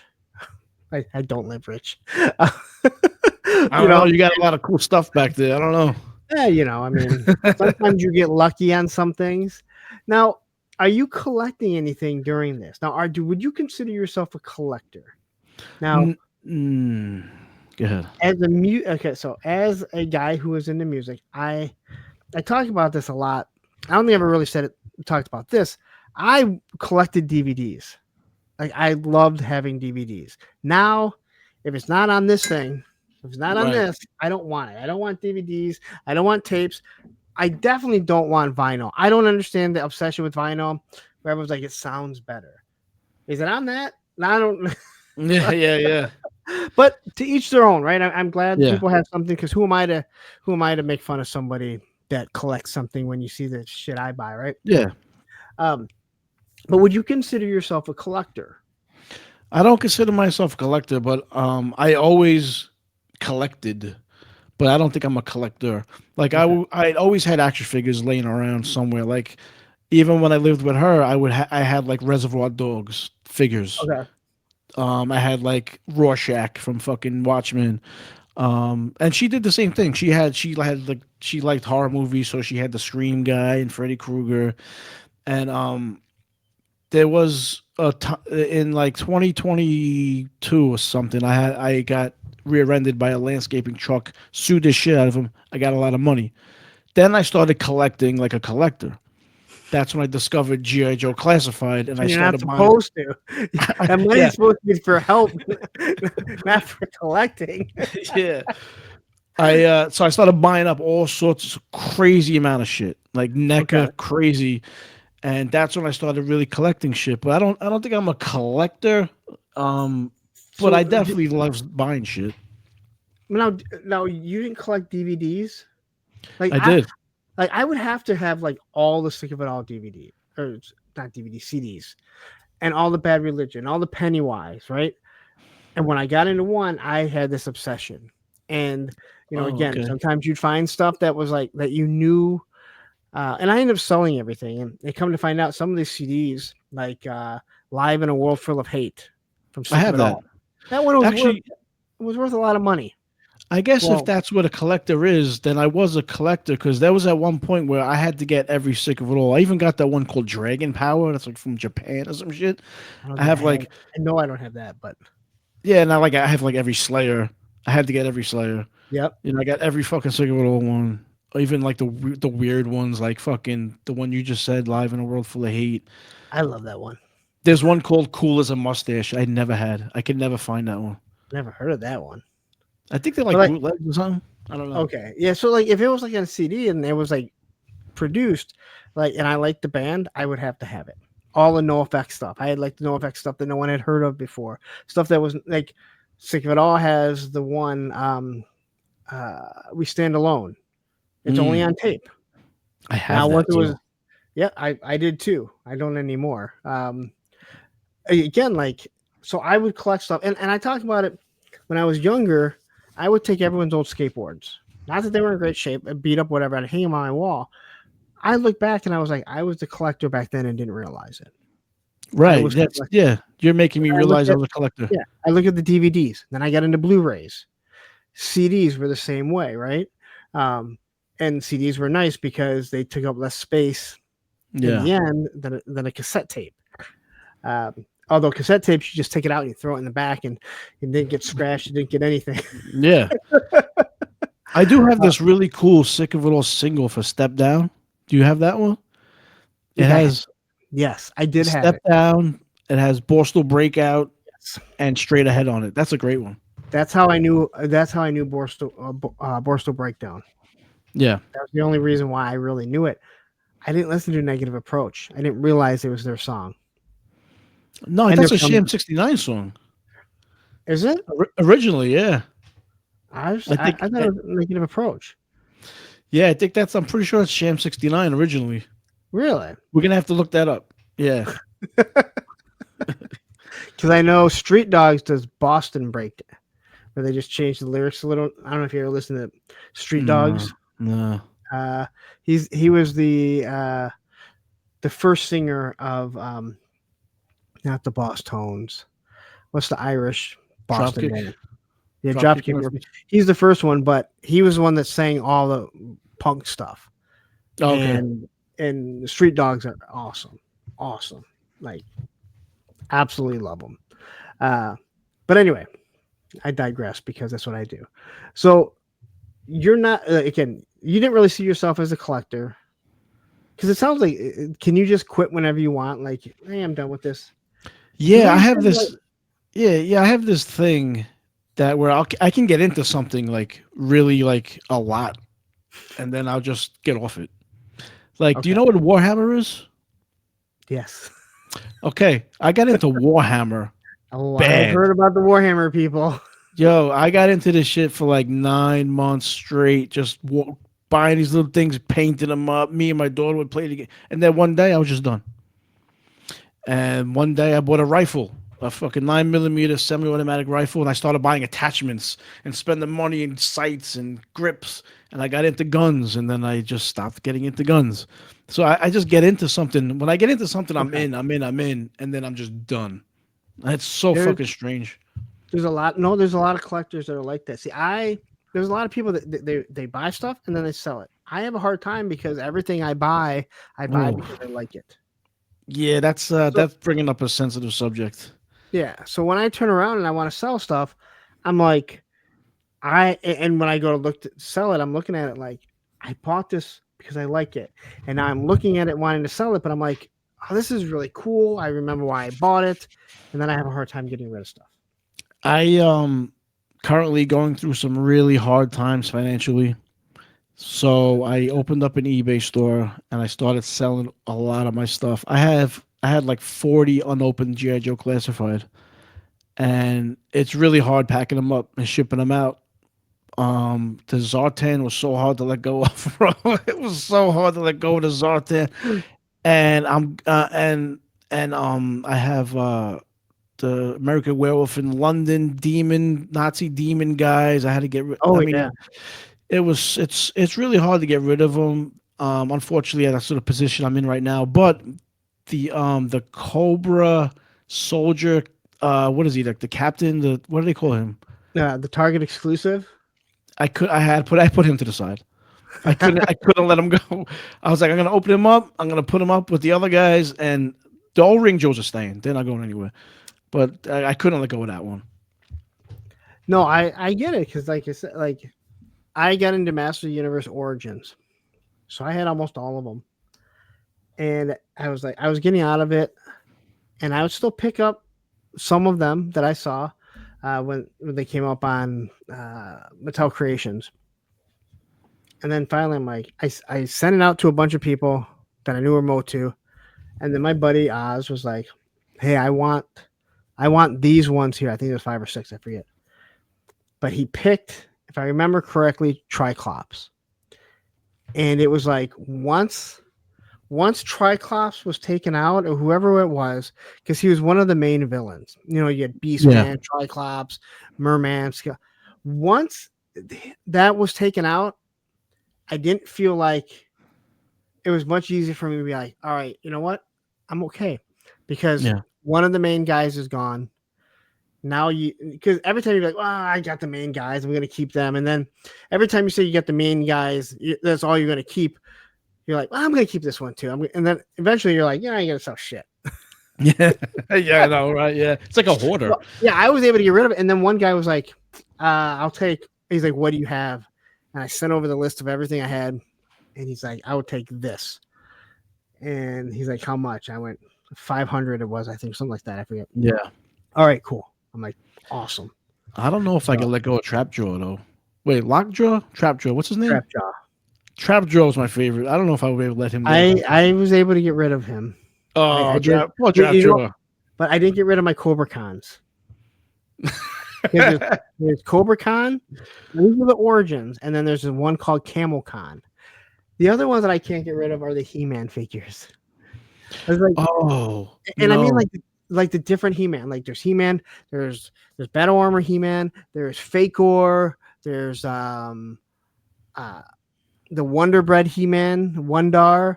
Everyone has like a He-Man face. Yeah. I'm looking at him like,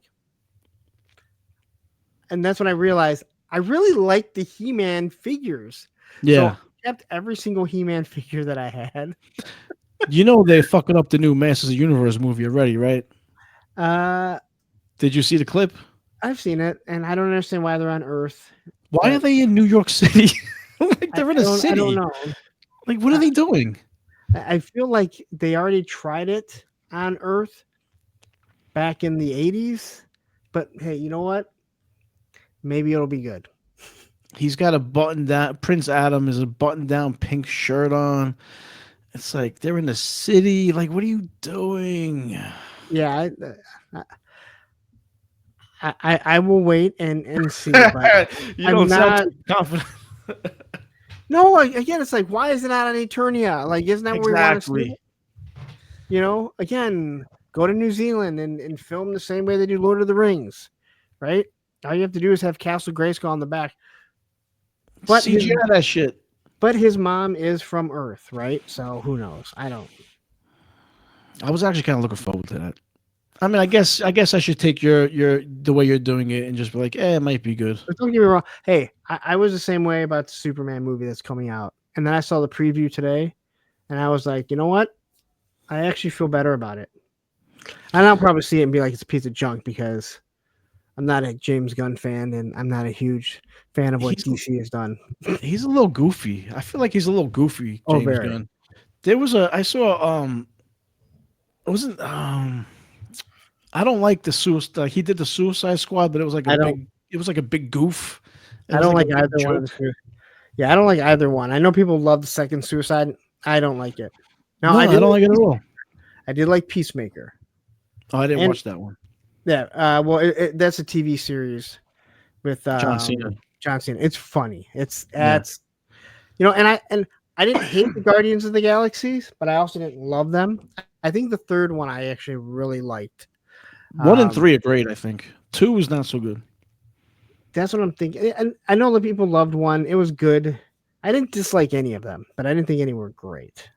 So Yeah. I'm just not a James Gunn fan. But I had no high hope for Superman. I saw the preview today and I went, I kind of feel better about it. That was a really So, good trailer, though. That brought Yeah. out some feelings. That trailer. It did. The acting, yeah. the conversation between Lois and Clark, where she's interviewing him as Superman, and he's getting more and more mad. I'm like, but who knows? Like, that part could be awesome, or we could see that part and be like, oh, the trailer did it way too much justice. Yeah. Sometimes a trailer could be like too good. Yeah, when you see oh yeah, we see why the trailer was awesome. It's the only good scenes in the movie. Yeah. Exactly. I hate that shit. So so you have two kids, right? And you're no longer with the mom, right? Yeah. How does your life change after you have kids? Because you seem because you were like, I pick up my kids on Sunday, and I know when we recorded something, you're like, this is normally how long I have to do it, and you said your daughter 16 and 14. Yeah. My daughter's 16. My son's 14.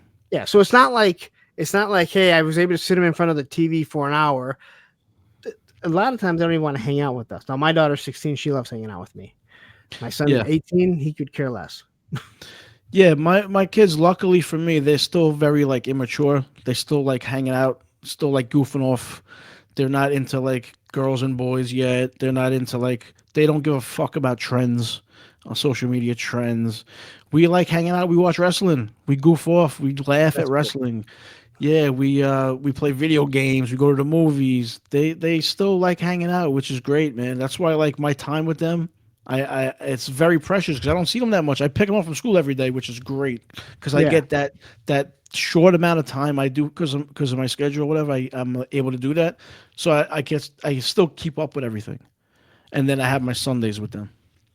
That I mean, it sounds stupid, but a little bit of that, just picking him up, seeing him every single day, that's something that it's kind of like, yeah, you know what? My dad was working, so we were living with mom, but he picked us up every single day.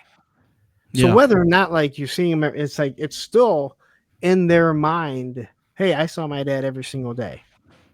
And that's You know? important to me because from someone who didn't really have a father figure, like my real father didn't live with me. He didn't teach between the two fathers I had. I didn't learn one thing from either one of them. I learned how to shave from my friend, one of my boys. Like it's fucking crazy. So I think their shortcomings are my strength now. You know what I'm saying? Yeah. So like I try to be around like my daughter, she's got a test coming up on June 11th. She's like, I'm getting out at 11. Can you pick me up early? I'm still at work, but I'm gonna bang in that day so I could be there to pick her up. I'm not going to work that night. You know what I'm saying? Little things like that I try to do. Yeah. And like my ex and I, we get along great. So I don't have to do that. She works from home. But I mean, I've had to talk because neither one of my kids drive. 16 and almost 19. Neither one drive yet. Yeah. And I've even had to tell them, I go, your mom is working from home. So just because she's working from home doesn't mean she's not working. When she leaves to come pick you up and take you somewhere, she has to make that up. Yeah. You know, she's working till 7, 8 o'clock at night, and she works remotely because she couldn't work for 2 hours because she had to pick you up and drive you here. I know you don't think that she's working, but she is. Just because she's at home doesn't, Got to keep you that know, perspective. Yeah. yeah. And I don't think they, I mean, they know it, but I don't think they fully get it. I Well, think that's how a lot of kids, you remember being a kid, it's like you think you know it all. Kids, it's tough. Youth is truly wasted on the young. Fucking, it truly is. I mean, if I can go back to being like 16, I would do everything different. I would actually listen to my mom. You know what's funny is I wouldn't. You wouldn't what? I wouldn't change anything because everything that I have done from my mom passing away to the asshole I was in school to the music I listened to the years I put her in skateboarding rather than playing sports or watching sports, it's made me to who I am today, and I am happy with who I am today. Yeah, it's a good point. And it's given me everything. I dated a girl before their mom. Awful. Like it ended awfully. I raised her son for almost 2 years. She tells me to get the fuck out. Don't ever come back around. That's I rough. raised this little kid, right, for 2 years, over 2 years. And her and I have made up like as friends. And I actually went to his graduation. He remembered me. And I hadn't seen him since he was, I think, 4. But he remembered me because there were certain pictures in certain books of me. So he knew who I was. But I met Susan, and Susan came her daughter, who I raised since she was 5. I still consider Emily my daughter, right? Yeah. And then he gave me my 2 kids. So everything that I've done, everything that's happened in my life, it has led me to where I'm at, and I like who I am. Yeah. Not everyone is like that. Again, are there things that I would do different? Knowing what I know, yes. But I wouldn't want to change anything because it goes back to that whole Star Trek thing where he always wanted to do an episode where they went back in time and killed Hitler, and they had to tell him, we can't do that because it would change everything about time and this universe we've built in Star Trek. It sounds stupid, but it's like true. Like you can't go back and eliminate Hitler because who knows what would happen. Yeah, You know what I mean? I just thought of a fucking really bad joke. I'm not gonna. I don't want to soil your freaking podcast with this horrible. Certain things you can't say. It's very anti-Semitic, so I'm gonna fucking leave it in my fucking brain, in my horrible, horrible brain. But yeah, like I would like go learn a trade or something. Yeah, this working class shit is for the. but like, so I look back and it's like, I would do things different than I know now, but I wouldn't change anything out of fear that I wouldn't be who I am today. You know how many girls wanted to fuck in like 6th grade, but I was like too cool for them? I was like, what are you, stupid? Go do it, bro. What's the matter with you? Too worried about what people think? I don't want to think about that in that age. Yeah, it was a lot going on, but in junior high, there were girls were fucking in junior high. I Oh, can't I believe it know. myself. I know, and I don't. Yeah. Times are different now, though. Times are a little different. Um. I thought I put So do not disturb on. so as what you're doing now, I mean, you said you got into collecting. Now, I know you said you're selling off stuff, but what kind of stuff are you into? I'm not selling my comic books. I love my comic books. Okay.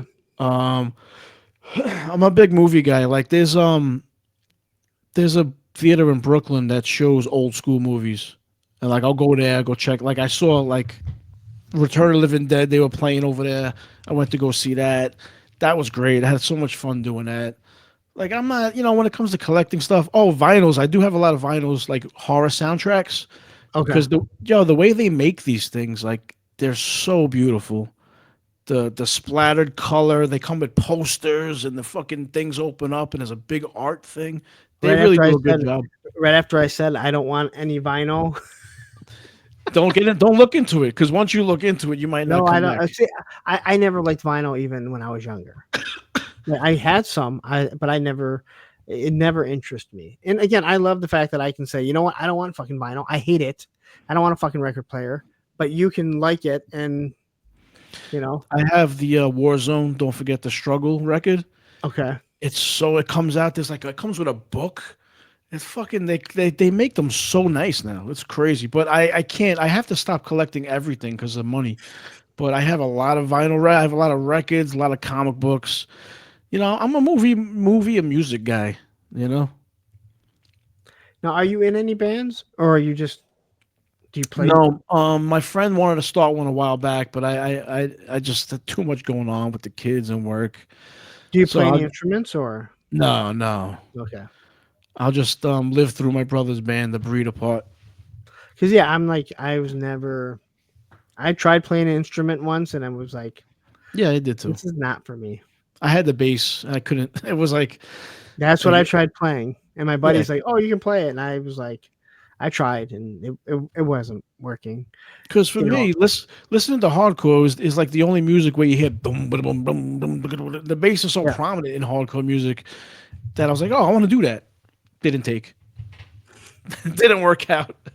Now I envy, like, my friends that are guitarists or bassists now, because you can play guitar when you're in your 50s and 60s and 70s. You can't constantly skateboard, so Yeah, maybe slower. You may not be as good as you were, but it definitely you can still do it. I don't a know how friend. long I can skateboard for, but I'm gonna push it as long as I can. My friend just bought a Frankie Hill. That thing is so fucking nice. The old one with the bulldog. Bulldog, yeah, I know he That sells them. class. It's a classic. He just picked it up. It's so fucking fresh. It's so It's clean. an awesome graphics. Oh yeah. Oh, by the way, do you have a museum of the moving image by you? The what? Museum of the Moving Image. Never heard of it. All right, there's a place over here. It's called the Museum of the Moving Image. It has like movies and TV shows. It's a museum, but every once in a while they have special sections for the month or whatever. I went recently. They have a whole section dedicated to skateboarding and recording skating videos Really? from the beginning till like I don't know. They don't go too modern, but they have original tapes and notes from skaters Oh and wow. and the videos they filmed. They have all the companies, the boards. They have like they have a Misfit shirt that Chad Muska wore at some point. They have so much fucking shit in there, man. You would love it. VHS tapes just stacked up. Literally notes that whoever was shooting the video wrote notes. It's really fucking cool. Have you ever gone to the Punk Rock Museum in Vegas? No. It looks pretty cool though. So I know I think it's cool. They have people go there and give tours. And I know um Jay from the Suicide Machines, he was there, and they have one of their first albums when they were Jack Kevorkian and the Suicide Machines. And it's like right next to like a Tony Hawk board or something. Yeah. So the Suicide Machines used to be Jack Kevorkian and the Suicide Machines. Yeah. I don't know if you know who Jack Kevorkian is. He was Mhm. known as Dr. Death. He did assisted suicide. He didn't do it. Someone else had to. They had to be conscious enough. And that's what the first albums were. But they got sued, cease and desist. So they dropped the whole Jack Kevorkian, Yeah, that makes sense. which is such a cooler name, though. Jack Kevorkian and the Suicide Machine. See, I prefer just suicide machines. I like that's clean name. But again, like we come from Michigan where that's what Jack Kevorkian was. It was a big thing. He went to jail. It's one of those crazy things where, you're just like Jack Kevorkian, ICP, and the Red Wings. That's what's up, right there. That's what you guys got going on. I have the Red Wings right now, man. They're the dead wings. That is for sure. So quickly, I want to ask about your podcast and what you have going on with YouTube. So kind of tell everyone. I gotta blow my nose really quick. So I'm gonna tell everyone what you're doing with your podcast, what it's about, what it's on, where they can hear it. Yeah, I got a podcast. It's called Growing Up, Not Growing Old. I started it in 2013. Pretty consistent for a couple years, and then I got a new job and I fell off and I wasn't doing it as much. It's not about anything. It's about whatever the fuck I want. That's pretty much what we do. But recently I discovered how to do video, have people on via video. So I started doing it on YouTube. It's always on Apple, Spotify. GUNGO Pod on YouTube. Like I've been doing it for over 10 years, but I haven't been consistent with it. Like I was doing one a week for years, and then I got a new job and it turned into like one a month, then one every 3 months, one every 6 months. Before you know it, I was doing one a year. And then one day my brother was like, yo, why don't you do your podcast? I was like, I never stopped doing it. I just, my consistency dropped off. He was like, what do you need to do it? I was like, well, I think video is the way to go now. So, I want to do video. So this year I started doing it on YouTube. So that's where we're at now. I've been doing like one a week pretty consistently. I got lazy last week, but I just did one tonight, which will be out. So yeah, I'm kind of back rolling.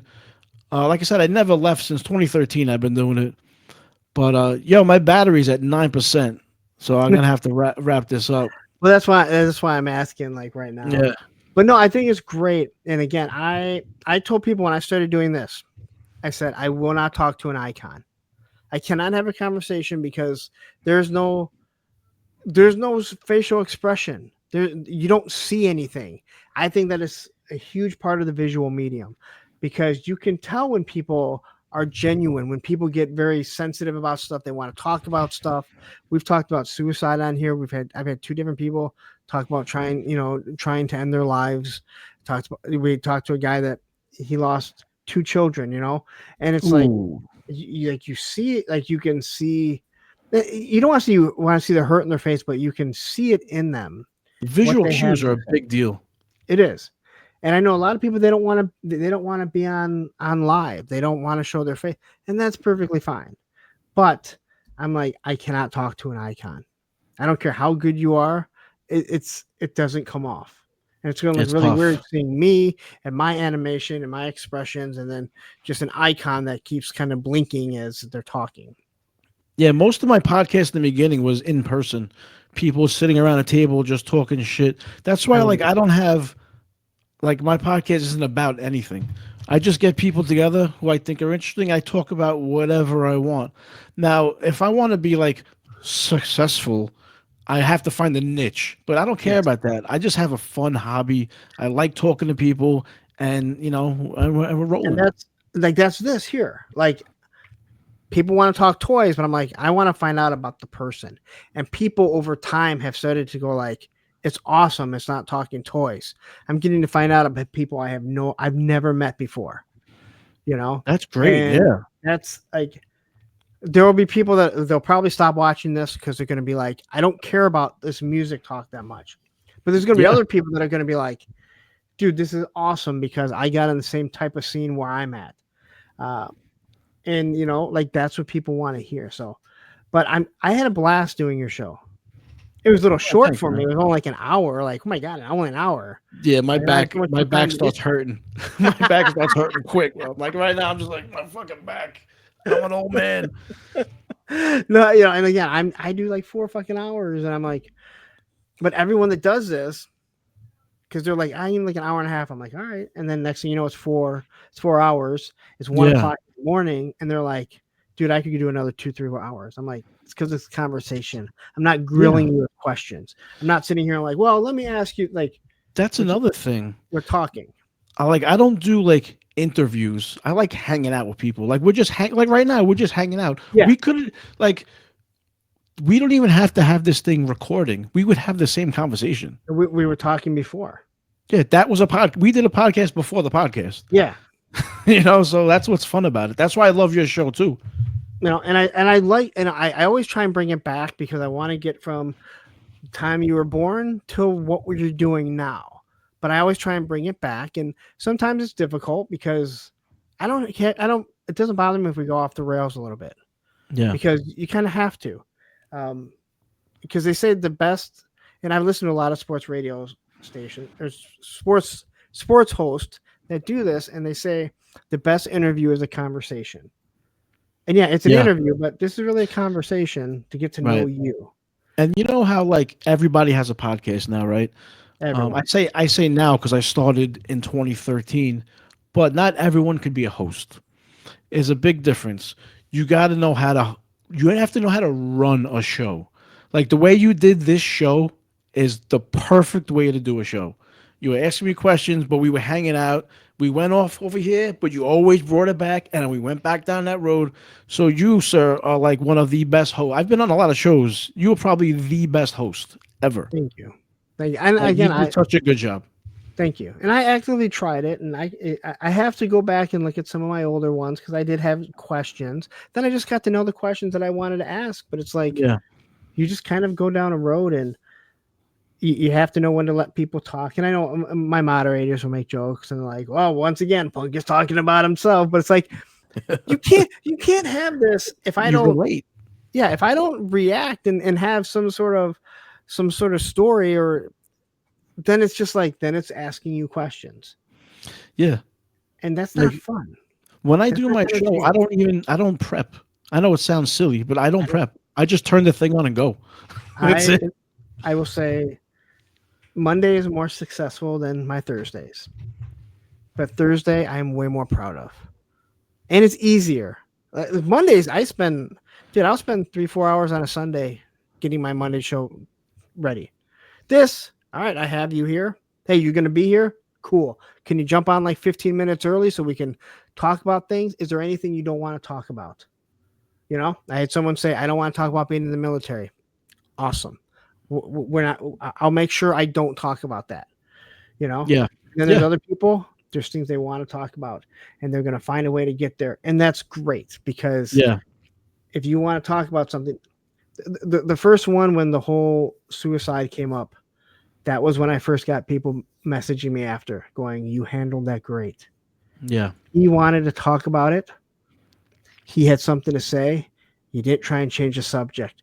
You didn't try and move on because you were uncomfortable. You let him talk.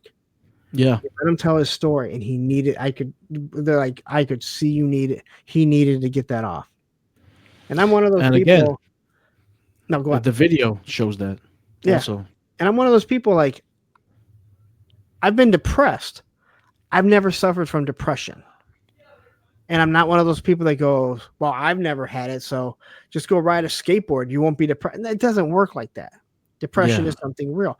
I've never suffered from it, and I'm grateful that I haven't. But there are people that have.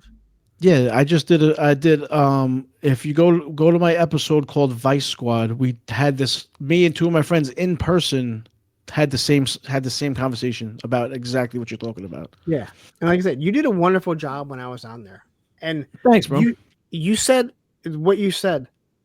Anyone can have a podcast, but not anyone is a host. Yeah. And this sounds awful, but you can see it in the viewerships on YouTube when they do lives.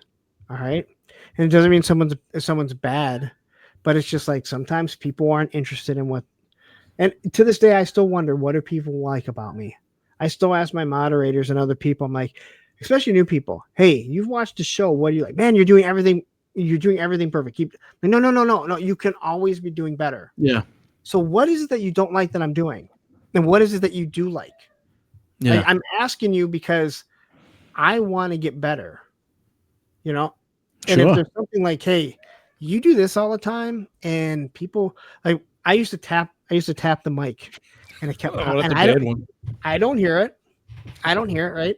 And my moderator's like, stop tapping it. I'm like, what? And I would sit here like this, and I'd be doing this. And I didn't know it because I don't hear it. And I did it for weeks. And he's like, everyone's bitching about it. I'm like, what? He's like, every time you tap it, it pops.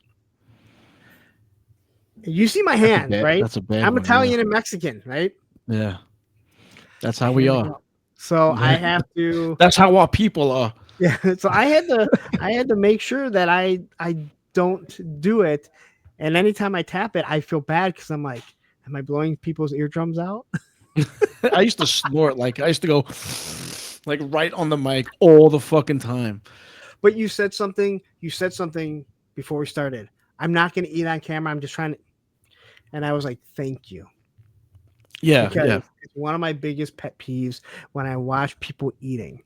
Now, I've done it before. It sounds especially horrible. when I did my 36-hour stream, I was like, hey, I'm sorry, guys, but you guys are going to watch me eat, you know, and it's necessity at that point. Well, It's necessity. You gotta eat.